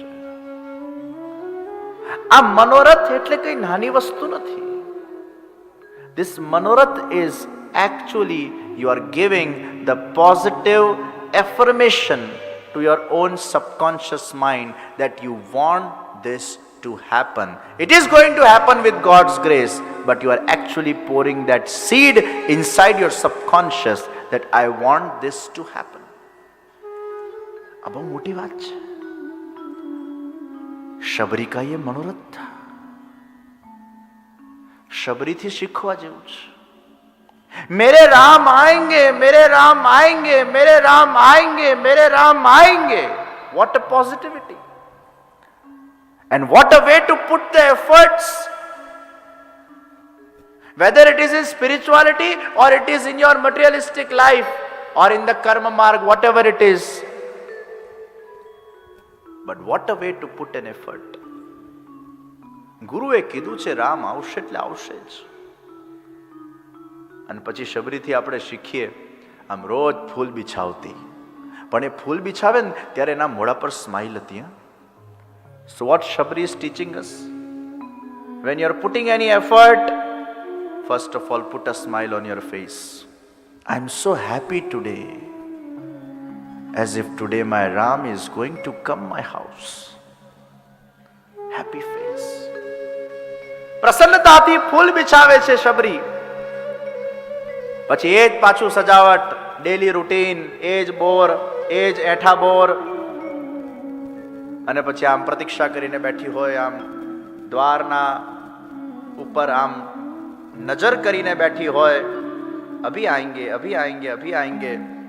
અને પછી રામ આવતા નથી એટલે વળી પાછું બધું પાછું ફૂલોને પાછા લઈને અને વળી પાછી સૂઈ જાય. પાછી સવારે ઉઠે એટલે એ જ હોપ, આજ આएंगे. પાછા એ જ પ્રસન્નતાથી. अरे पुरुषार्थ करना हो शबरी से सीखो, धैर्य रखना हो शबरी से सीखो, और पॉजिटिव होप रखना हो शबरी से सीखो. पॉजिटिव एफर्मेशंस अपने सबकॉन्शियस को कैसे देना ये शबरी से सीखो. नहीं आवे नो विचार ज नहीं. No negative thought, stay always positive. एक negative thought can ruin your dreams. One small doubt on your own self that you cannot achieve it, it ruins everything. So always have that positivity. આ જેટલું પણ સર્જન આપણે જોઈએ છે ના દુનિયાના અંદર, જેટલા વૈજ્ઞાનિકોએ આ જેટલા ઇન્વેન્શન્સ કર્યા છે એ કોઈના બુદ્ધિની કમાલ છે, એના હોપની કમાલ છે, એના ધૈર્યની કમાલ છે, એના પુરુષાર્થની કમાલ છે, એના વિઝનની કમાલ છે, એનો પોતાના ઉપરનો આત્મવિશ્વાસની એક કમાલ છે, અને ઈશ્વર ઉપરના એના વિશ્વાસની એક કમાલ છે કે એને પહેલા બિલીવ કર્યું ધીસ ઇઝ પોસિબલ. એક પક્ષીને ઉડતા એક વૈજ્ઞાનિકે વિચાર કરી લીધો કે માણસને પણ ઉડાવી શકાય છે. આપણા જેવો તો વિચાર કરે આ કેવી રીતે ઉડતો હશે પક્ષી, એમાંથી જ ઊંચો ના આવે તો પ્લેન બનાવવાનો વિચાર ક્યાંથી કરે ભાઈ? આપણે આ કથામાંથી સિદ્ધાંત લઈને જવાનું છે. આ મારાથી નથી શક્ય, આ નહીં થઈ શકે. આ બધા બેરિયર્સ છે which we have to cut out. These all are the barriers.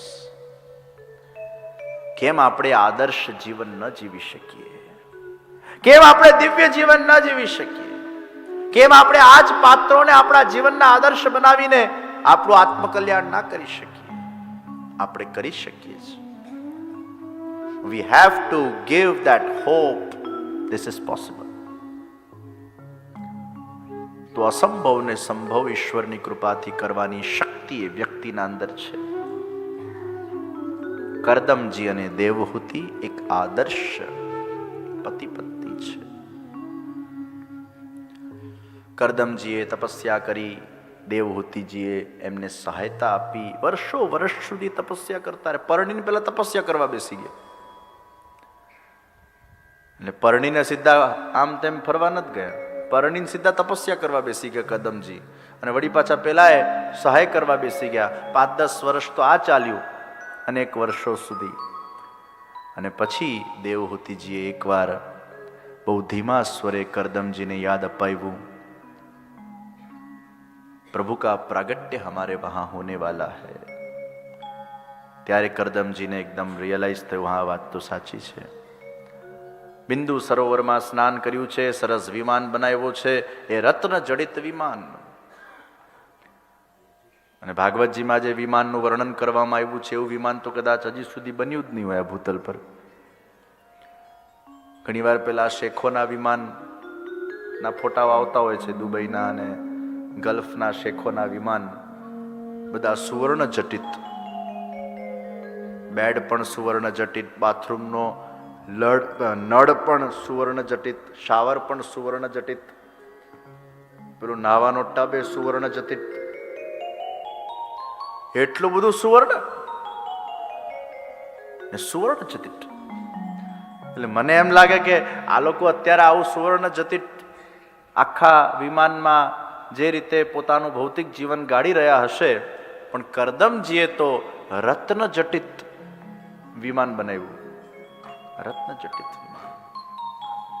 અને એમાં કરદમ દેવહૂતિજીએ વિહાર કર્યો છે. 1900ની સાલમાં રાઇટ બ્રધર્સે વિમાનનું સંશોધન કર્યું. આપણા ત્યાં તો કરદમ ઋષિને એના પહેલા વર્ષોથી આ વિમાન સંસ્કૃતિ છે જ. પુષ્પક વિમાન આપણા ઋષિ મુનિઓએ તો પહેલાથી વિમાન બનાવી લીધેલા,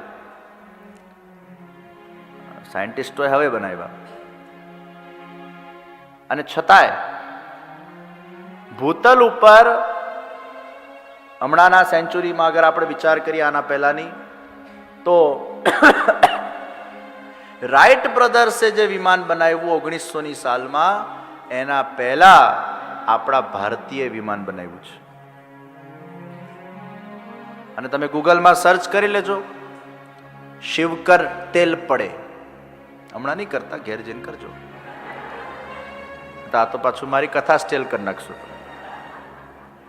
શિવકર તેલ પડે. આ શિવકર તેલ પડે ભારતના અંદર 1800ની સદીના અંદર સૌથી પહેલું પ્લેન બનાવ્યું. અને એને વિમાન શાસ્ત્રનું અધ્યયન કર્યું. વિમાન શાસ્ત્રના આધાર પર કઈ રીતે વિમાન બનાવવામાં આવે એની આખી એને જાણકારી પ્રાપ્ત કરી, પ્રશિક્ષણ પ્રાપ્ત કર્યું, અને એને અદ્ભુત વિમાન બનાવ્યું. રાઇટ બ્રધરે જ્યારે વિમાન બનાવ્યું ને, ત્યારે એને વિમાન ઉડાડ્યું રિમોટથી, અને પછી એ ક્રેશ થઈ ગયું હતું. ઉડાડ્યું ને ક્રેશ થઈ ગયું. ઇતિહાસ વાંચજો. અને શિવકર તેલ પડે જ્યારે વિમાન ઉડાડ્યું ત્યારે ચોપાટી ઉપર સેફ લેન્ડિંગ કરાવ્યું હતું. આ આપણો ભારતીય 1800ની સદીમાં એને આ પહેલો વિમાન બનાવ્યો. પછી અમેરિકાની કોઈ કંપની સાથે એની વાતચીત ચાલતી હતી કે આ ડિઝાઇન્સ ને બધું અમને આપો અને અમે તમારું પણ નામ સાથે રાખીશું. હવે બિચારો ભોળો વ્યક્તિ, એને કંઈ બહુ ખાસ દુનિયાદારીની સમજ નહીં, એને ભોળપણમાં એ બધી ડિઝાઇન્સ એને આપી દીધી. અને એ જ ડિઝાઇનના આધાર પર અમેરિકાના રાઇટ બ્રધરે એ પહેલું પ્લેન બનાવ્યું અને ઇતિહાસના અંદર એને રજીસ્ટર કરવામાં આવ્યું. પણ મૂળમાં એ બનાવનાર આપણો ભારતીય હતો, એનો આપણે ગર્વ લઈએ છીએ. શિવકર તેલ પડે. હવે ઘરે જઈને જોઈ લેજો. આપણા બધા કાચા ને આવું બધું કરવામાં, કોણ નોંધણી કરાવે ને આ બધું કોણ કરે ને, બધા કાચા આપણા લોકો. ને બહારના લોકો બધા હોશિયાર. તો કરદમ ને દેવહૂતિજી એ વિમાનમાં પોતાની યાત્રાને આગળ વધારે છે. 9 કન્યાઓના જન્મ થયા છે. અને પછી 10માં ભગવાન કપિલજીનું પ્રાગટ્ય થયું. બોલો શ્રી કપિલ ભગવાન કી જય. ભગવાન કપિલ સાંખ્ય યોગના નિર્માતા અને પોતાના માતાને સ્વયં જે ઉપદેશ આપવામાં નિમિત્ત બન્યા. કરદમજી પોતાના શરત પ્રમાણે પ્રભુનું પ્રાગટ્ય થયા પછી તપસ્યા કરવા જતા રહ્યા. હવે માતા એકલા છે. પુત્ર ઉપદેશ આપે છે અને ખરેખર આ કપિલજીનો ઉપદેશ દિવ્ય ઉપદેશ છે. અધ્યાત્મમાં કોઈને આગળ વધવું હોય, આત્મકલ્યાણ કરવું હોય, સંસાર નિભાઈ ગયું હોય અથવા સંસારમાં એમનો પ્રવેશ જ ન થયો હોય અને એમને એવું લાગતું હોય કે હવે હું એકલો શું કરું, मैं अकेला या अकेली मैं क्या करूंगा, કોણ મારી સાર સંભાળ રાખશે, कौन मारू टेक केयर करશે, अब मुझे क्या करना चाहिए. याद रखना, अकेला व्यक्ति या तो योगी बनता है या तो भोगी बनता है. અહીંયા કપિલજી એ યોગી બનાવતા શીખવાડે છે. When you are alone or when you have completed all your responsibilities of your materialistic life, when you are done with everything, then what is to be done? અગર આ માર્ગમાં તમારે આગળ વધવું છે તો એક સુંદર માર્ગ કપિલજી આપણને બતાડી રહ્યા છે કે કઈ રીતે એને પોતાના જીવનને જીવવું જોઈએ અને કઈ રીતે પોતાની એ એનર્જીને અપવર્ડ્સ લઈને એને ઉર્ધ્વ ગતિ પમાડીને સંયમ રાખીને ધૈર્ય રાખીને એના જીવનનો ઉદ્ધાર એ કઈ રીતે કરી શકે એ કપિલજી આપણને બહુ સુંદર રીતે સમજાવે છે.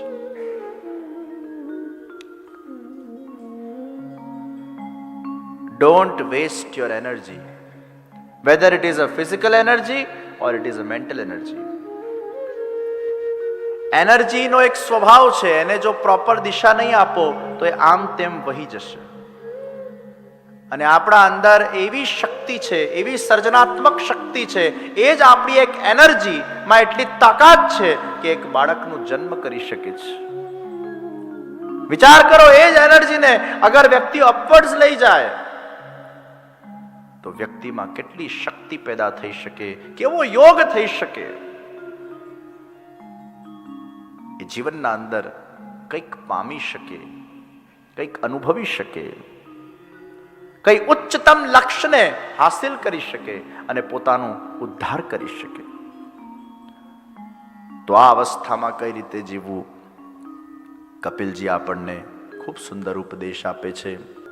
ચરણની પૂજા અર્થાત અર્ચન, અર્થાત આદર, ગુરુજનોને આદર, એમનું સંગ, એમના સત્સંગમાં રહેવું અને એમના આશીર્વાદો પ્રાપ્ત કરવા, આ ત્રીજું રત્ન છે.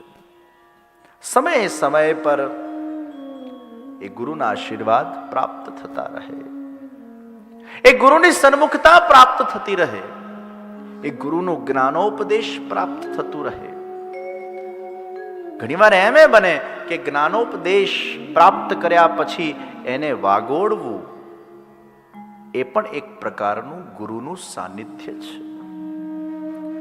જે કહેવાયેલી વાત છે એને વાગોળવી એ પણ એક માનસિક ગુરુનું સાનિધ્ય છે. ગુરુના વાણીનું પાઠ કરવું.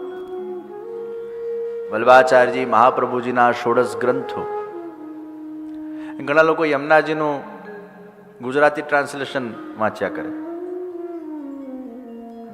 ચોક્કસ અર્થ માટે વાંધો નથી, પણ મહાપ્રભુજીની વાણી એનું પઠન કરવાનું છે અને શ્રી મહાપ્રભુજીની વાણીને આત્મસાત કરવાની છે.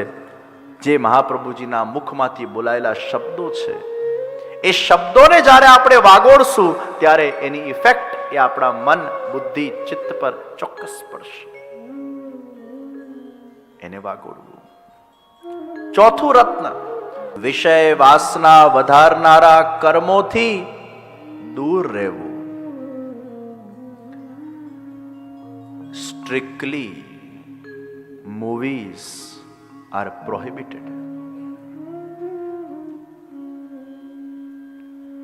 જેટલા પણ વિષયને વાસનાને વધારનારા વિષયો છે એનાથી અગર આપણે દૂર રહીશું તો આપણું ચિત્ત એ નિર્મલ રહેશે.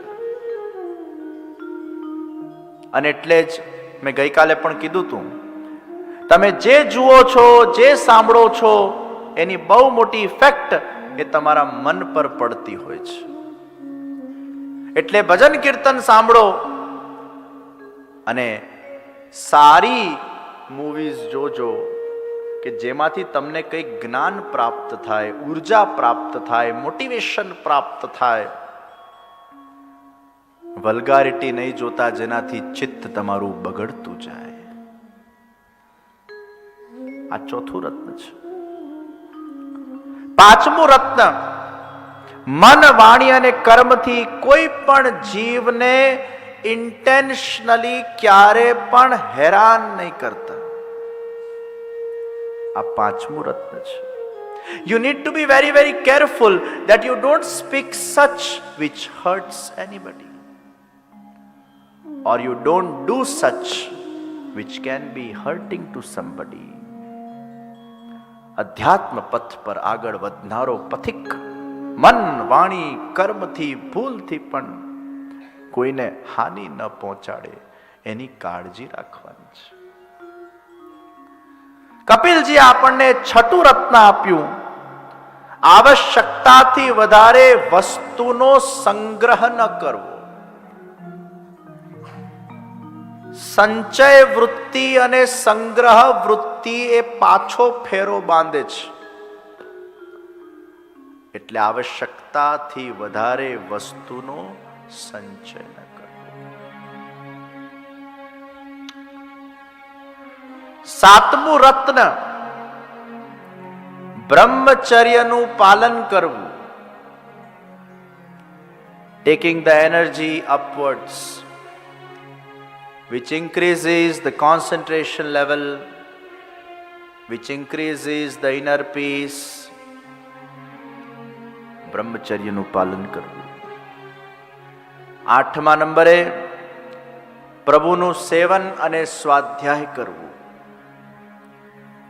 અને નવમું રત્ન, મૌન પાલન કરવું. આ નવ રત્નને જે વ્યક્તિ આત્મસાત કરે છે એ સાચા અર્થમાં આ દેહના માધ્યમથી પોતાના આત્માને ઉન્નત બનાવી શકે છે. હવે આ નવ વાતો આપણે સાંભળીએ ને એટલે પાછા એ જ વાત, આ આપણું કામ નહીં, આ બધું ક્યાં પાડવું કરવું, it is not possible in this country at all. પહેલા નેગેટિવ થોટ આવી જાય. અને યાદ રાખજો, this negative thought comes inside you. It is coming with your own wish, and it is not that you are wanting this thought to come. Actually it is coming from your own ignorant mind, because mind is a kid who doesn't know what is good and right. Intellect is the mother who knows what is good and right. So we have a mother inside us and we have a kid inside us, and they both are bathing.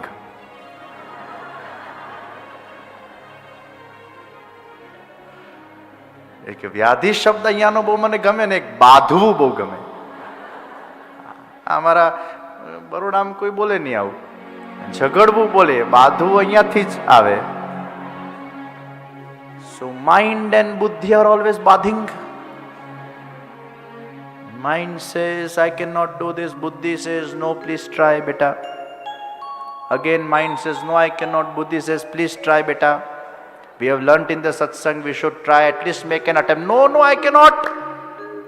પછી પેલી બુદ્ધિ થાકી, અરે હા ઠીક છે, ચાલ હવે તું જેમ કે છે એમ, આપણાથી નહીં થાય, રહેવા દઈએ, કોણ માથા ચપ્પી કરે. So the buddhi doesn't want to take a stress to convince the mind. અને હાર માની લે છે.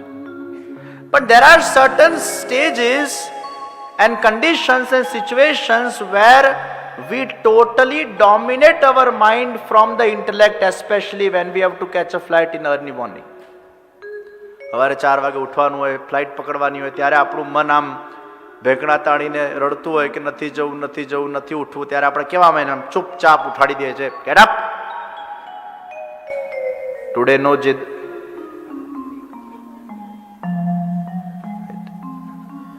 So we have the powers. You yourself can control yourself. You have to make a decision. I want to control myself. Nobody can control me.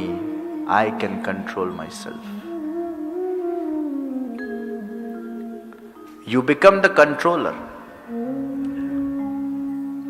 તો શક્ય છે. દુનિયામાં અશક્ય કશું જ નથી. અને એમાં ઘણીવાર એમ થાય કે આપણે પ્રયાસ કરીને આપણને અસફળતા મળે ને તો આપણે ભાંગી જઈએ. ના, તમે કરતા જાઓ, એનું ગિલ્ટ નહીં રાખતા. પ્રયાસ કર્યા પછી અગર અસફળતા પ્રાપ્ત થાય એનું ગિલ્ટ નહીં રાખતા. ભલે અસફળતા મળી, but try again. Just don't stop trying. That is the main secret of this success in following certain resolutions. The secret of such success is keep trying, keep trying, keep trying. Even if you get failure, keep trying, keep trying. Ekadashi નથી થતી, keep trying. બપોર 3 વાગ્યા સુધી તો try કર્યું ને, 4 વાગે જમી લો ભલે. પછી બીજા દાડે 5 વાગ્યા સુધી keep trying, 6 વાગ્યા સુધી keep trying, 7 વાગ્યા સુધી keep trying. એક દિવસ આખો કરો, શાબાશી આપો, વાહ, વેલ ડન. keep trying. એમ પછી એમ ગિલ્ટ નહીં ફીલ કરવાનું, આ મારાથી નથી થતું, આ નહીં જ થાય મારાથી. ના ના, ગિલ્ટ નહીં ફીલ. Keep trying. શબરી બની જાઓ, કીપ ટ્રાઇંગ. મેરે રામ આएंगे, मुझसे एकादशी होगी, मुझसे मौन व्रत होगा. પાછા ઘણા આજુબાજુ લોકો આપણને ડિપ્રેસ કરે, આનાથી તો થાય જ નહીં. આજુબાજુના લોકો જે આપણો બોર કટોવાડી દેતા હોય છે, આ તો કરી જ ના શકેલા, પણ તું શું કામ પેલાથી અસ્યુમ કરી નાખે ના કરી શકે. એકવાર એક દેડકું પહાડ ચડ્યું. બધા દેડકાઓ ચિલ્લાવતા હતા, દેડકા you can not do this, you can not do this, you can not. આપણી બિરાદરીમાં કોઈ પહાડ ચડતું જ નથી આજ દિન સુધી. આપણામાં આ થાય, ચડ્યું. બધા બોલતા રહ્યા. પછી ખબર પડી દેડકું બહેરો હતો. ચૂપચાપ પહોંચી ગયો. એને સંભળાતું હોત તો બિચારો ક્યારનો ડિમોટિવેટ થઈ ગયો હોત.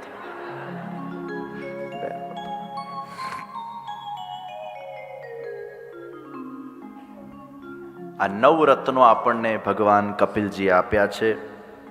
એ 9 રત્નને લખી રાખજો, એને વાગોળજો, અને જીવનના ઉત્તરાર્ધમાં કદાચ જે યુવાન લોકો બેઠા છે એમના જીવનમાં કદાચ 60 વર્ષે આ 9 રત્નો કામ લાગશે. અને કદાચ જેના 60 પતી ગયા છે એના માટે તો આ 9 રત્ન આજે જ આભૂષણ બની શકે એમ છે. એમના જીવનના અંદર એ આભૂષણને લઈને જજો. અહીંયાથી આ 9 રત્નો છે. 4 પ્રકારના ભક્તોની વાત કરવામાં આવી. સાત્વિક ભક્ત, રાજસ ભક્ત, તામસ ભક્ત, નિર્ગુણ ભક્ત. વલ્લભાચાર્યજી મહાપ્રભુજીએ કપિલ ભગવાનની નિર્ગુણ ભક્તિને પુષ્ટિ ભક્તિના સ્વરૂપે સ્વીકાર કરી છે. અહેતુની નિષ્કામ ભક્તિ નિર્ગુણ ભક્તિ છે.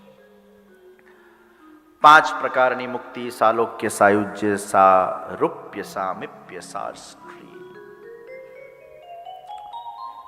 વગેરે વગેરે કપિલજીએ ઉપદેશ પ્રદાન કર્યું. અને સાથે એક બહુ સુંદર વાત કરી. ગર્ભના અંદર એ બાળક કેવું કષ્ટ અનુભવ કરે છે. જો આ શાસ્ત્ર આપણે સાંભળીએ ને તો આપણને એક કલ્પના કરવાનું એક વિચાર બીજ મળે છે, જે આપણે ભોગવી ચૂક્યા છીએ પણ એનો અનુભવ આપણામાં નથી. છે સબકોન્શિયસમાં, but not in the conscious. અને જ્યારે શાસ્ત્ર આપણે સાંભળીએ છીએ ત્યારે આપણને એક દિશા, એક વિચારવા માટેનો એક માર્ગ મળે છે, એક પાથવે ખુલે છે. તો think about that section also, because we never tend to go deep into that how we were and what we were doing when we were in the stomach of a mother. Nobody thinks about it. પણ કપિલજી આપણને એક વિચાર બીજ આપે છે. એ શું કહે છે કે જીવ જ્યારે માતાના ગર્ભના અંદર હોય છે, તમે એમ નહીં માનતા કે તમે એકદમ નાના શિશુ, અબૂધ શિશુ, અજ્ઞાની શિશુ હતા. જન્મ્યા પછી જે બાળકનું સ્વરૂપ અને સ્થિતિ હોય છે એના મનની સ્થિતિ હોય છે, અને એ જ બાળક જે ગર્ભના અંદર હોય છે, એ બંને સ્થિતિમાં જમીન આસમાનનો ડિફરન્સ છે. જ્યારે આપણે ગર્ભમાં હોઈએ છીએ ત્યારે આપણે જ્ઞાની હોઈએ છીએ. We are very very intelligent. It's not that we are a small ignorant kid. We know everything. We know all the births. We know all the knowledge what we have acquired in those births at that particular point of the time, especially 6th and 7th month when the kid is growing to the fullest. અને એ વખતે એ માતાના ગર્ભમાં ભગવાન એને બધું જ જ્ઞાન કરાવે છે. તારા કેટલા જન્મ થઈ ગયા, કેટલી વાર તું મર્યો, તે શું શું કાર્યો કર્યા, કયા કયા કર્મો કર્યા, સારા કયા કયા, ખરાબ કર્મો કયા કર્યા, કેટલા લોકોમાં તું જઈ આવ્યો, નરકમાં પણ કદાચ જઈ આવ્યો હશે તો એની પણ યાતના એના સંસ્મરણોમાં આવી જાય છે, સ્વર્ગમાં જઈ આવ્યો હશે તો એના પણ સંસ્મરણો એને યાદ આવી જાય છે. અત્યાર સુધી એ પશુ બન્યો, પક્ષી બન્યો, આખું ફ્લેશબેક એને યાદ આવે છે. તમે એક ક્ષણ માટે કલ્પના કરો, એક ખાલી 5x5 ની કોઠડી હોય, 5x5, અને એમાં 80% it is filled with stool and urine, અને if we have to stay only 30 minutes in that, it is more than painful than a hell. અને એ બાળક માતાના ગર્ભમાં આટલી નાની જગ્યામાં ઇન્ટેલિજન્ટ થઈને, જ્ઞાની બનીને, મેચ્યોર થઈને, like we are mature at present, in the same way એ પણ મેચ્યોર છે એના બુદ્ધિથી. અને એ મળ અને મૂત્રના વચ્ચે આટલો લાંબો સમય કાઢે છે.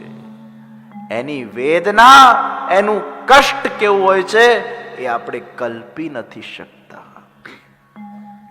પાછું જન્મ લેવું એ મહાત્રાસ છે.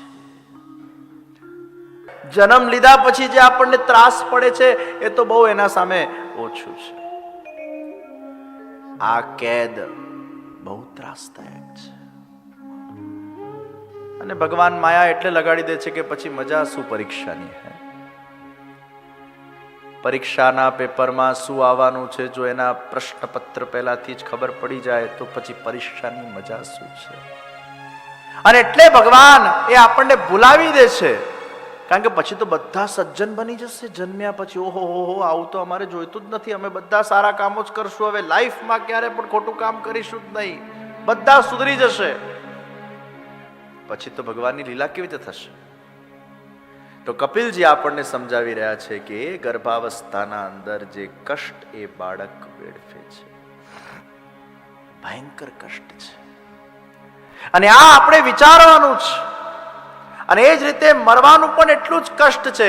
જન્મનું એક કષ્ટ, મૃત્યુનું કષ્ટ. અને એમાં તમને ખબર છે, જો પેલી માં અગર તીખું ખાઈ લે તો જેમ આપણા શરીર પર પેલા અંગારાઓ લઈને કોઈ કામ નાખે અને એ જે ચામડીમાં બળતરા થાય, એ શિશુને એક તીખું ખાવાથી માના એના ચામડીમાં બળતરા થતી હોય છે, એનું જલતું હોય છે બોડી. અને આ બધું આપણે અનુભવી ચૂક્યા છે, પરંતુ એને ભૂલી ગયા છે. અને એટલે જીવનનું ઇમ્પોર્ટન્સ અગર સમજવું હશે તો જન્મ અને મરણનું ઇમ્પોર્ટન્સ સમજવું પડશે. અને જન્મ અને મરણનું ઇમ્પોર્ટન્સ એ આપણને આ કપિલાખ્યાન સમજાવે છે. અને એનું જીવન કઈ રીતે દિવ્ય બની શકે એના 9 સિદ્ધાંતો એ આપણને, આમ તો ઘણા સિદ્ધાંતો છે પણ મેં 9 એમાંથી છાંટીને કાઢ્યા. શ્રીમદ ભાગવત તો સાગર છે, એમાંથી છાંટીને અમુક વિષયો ઉપર ચિંતન એ કથાના અંદર પ્રસ્તુત કરવામાં આવે છે. સંપૂર્ણ શ્રીમદ ભાગવતની કથા તો ઘણો સમય થઈ જાય, અને એટલે જ વક્તા પાસે વિસ્તાર કરવાનો પણ છૂટ છે અને સમાસ કરવાની પણ છૂટ છે. કટ શોર્ટ કરી શકે અને વિસ્તારે કરી શકે. કપિલજીના આ દિવ્ય આખ્યાનને આપણે વંદન કરીને તૃતીય સ્કંદ ને વિરામ આપીએ છીએ. तृतीय स्कंद ने प्रणाम करी आइए हम चतुर्थ स्कंद के अंदर प्रविष्ट होते हैं.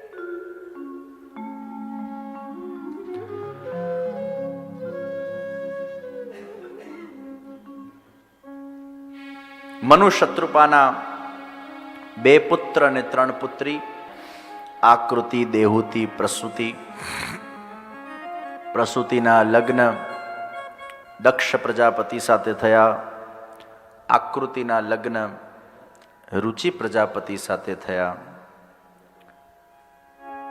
કરદમ દેવતીજીના બીજી પુત્રીના વિવાહ અત્રિ ઋષિ સાથે થયા. અનુસૂયા અને અત્રિ ઋષિના 3 સંતાન, ચંદ્ર, દુર્વાસા અને દત્તાત્રેય આ ભગવાનના અંશ અવતાર સ્વરૂપે એમના ત્યાં પ્રગટ થયા છે. દક્ષ પ્રજાપતિના 4થી પુત્રીના લગ્ન સ્વાહાના અગ્નિદેવ સાથે થયા. એટલે અગ્નિમાં આહુતિ આપતા આપણે સ્વાહા બોલીએ છીએ. અગ્નિની પત્ની એ સ્વાહા છે.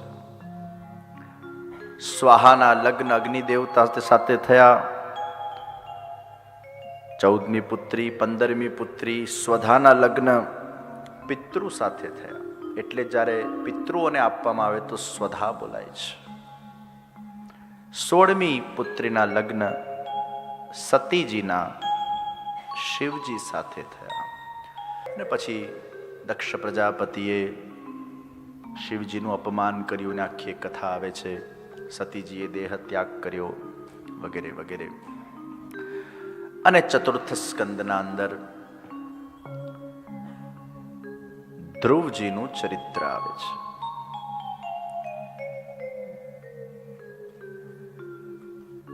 શ્રીમદ ભાગવતના એક પ્રસંગો એ જીવનમાં એક સિદ્ધાંત આપતા જાય છે.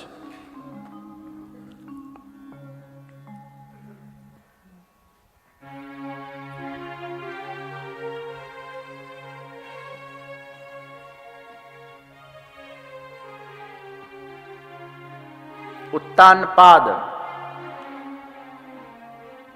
આપણે પેટમાં પણ આવવા જોઈએ છે. ઉત્તાનપાદ, માથું નીચું, પગ ઊંચા. ઉત્તાનપાદ. સુરુચિ અને સુનીતિ.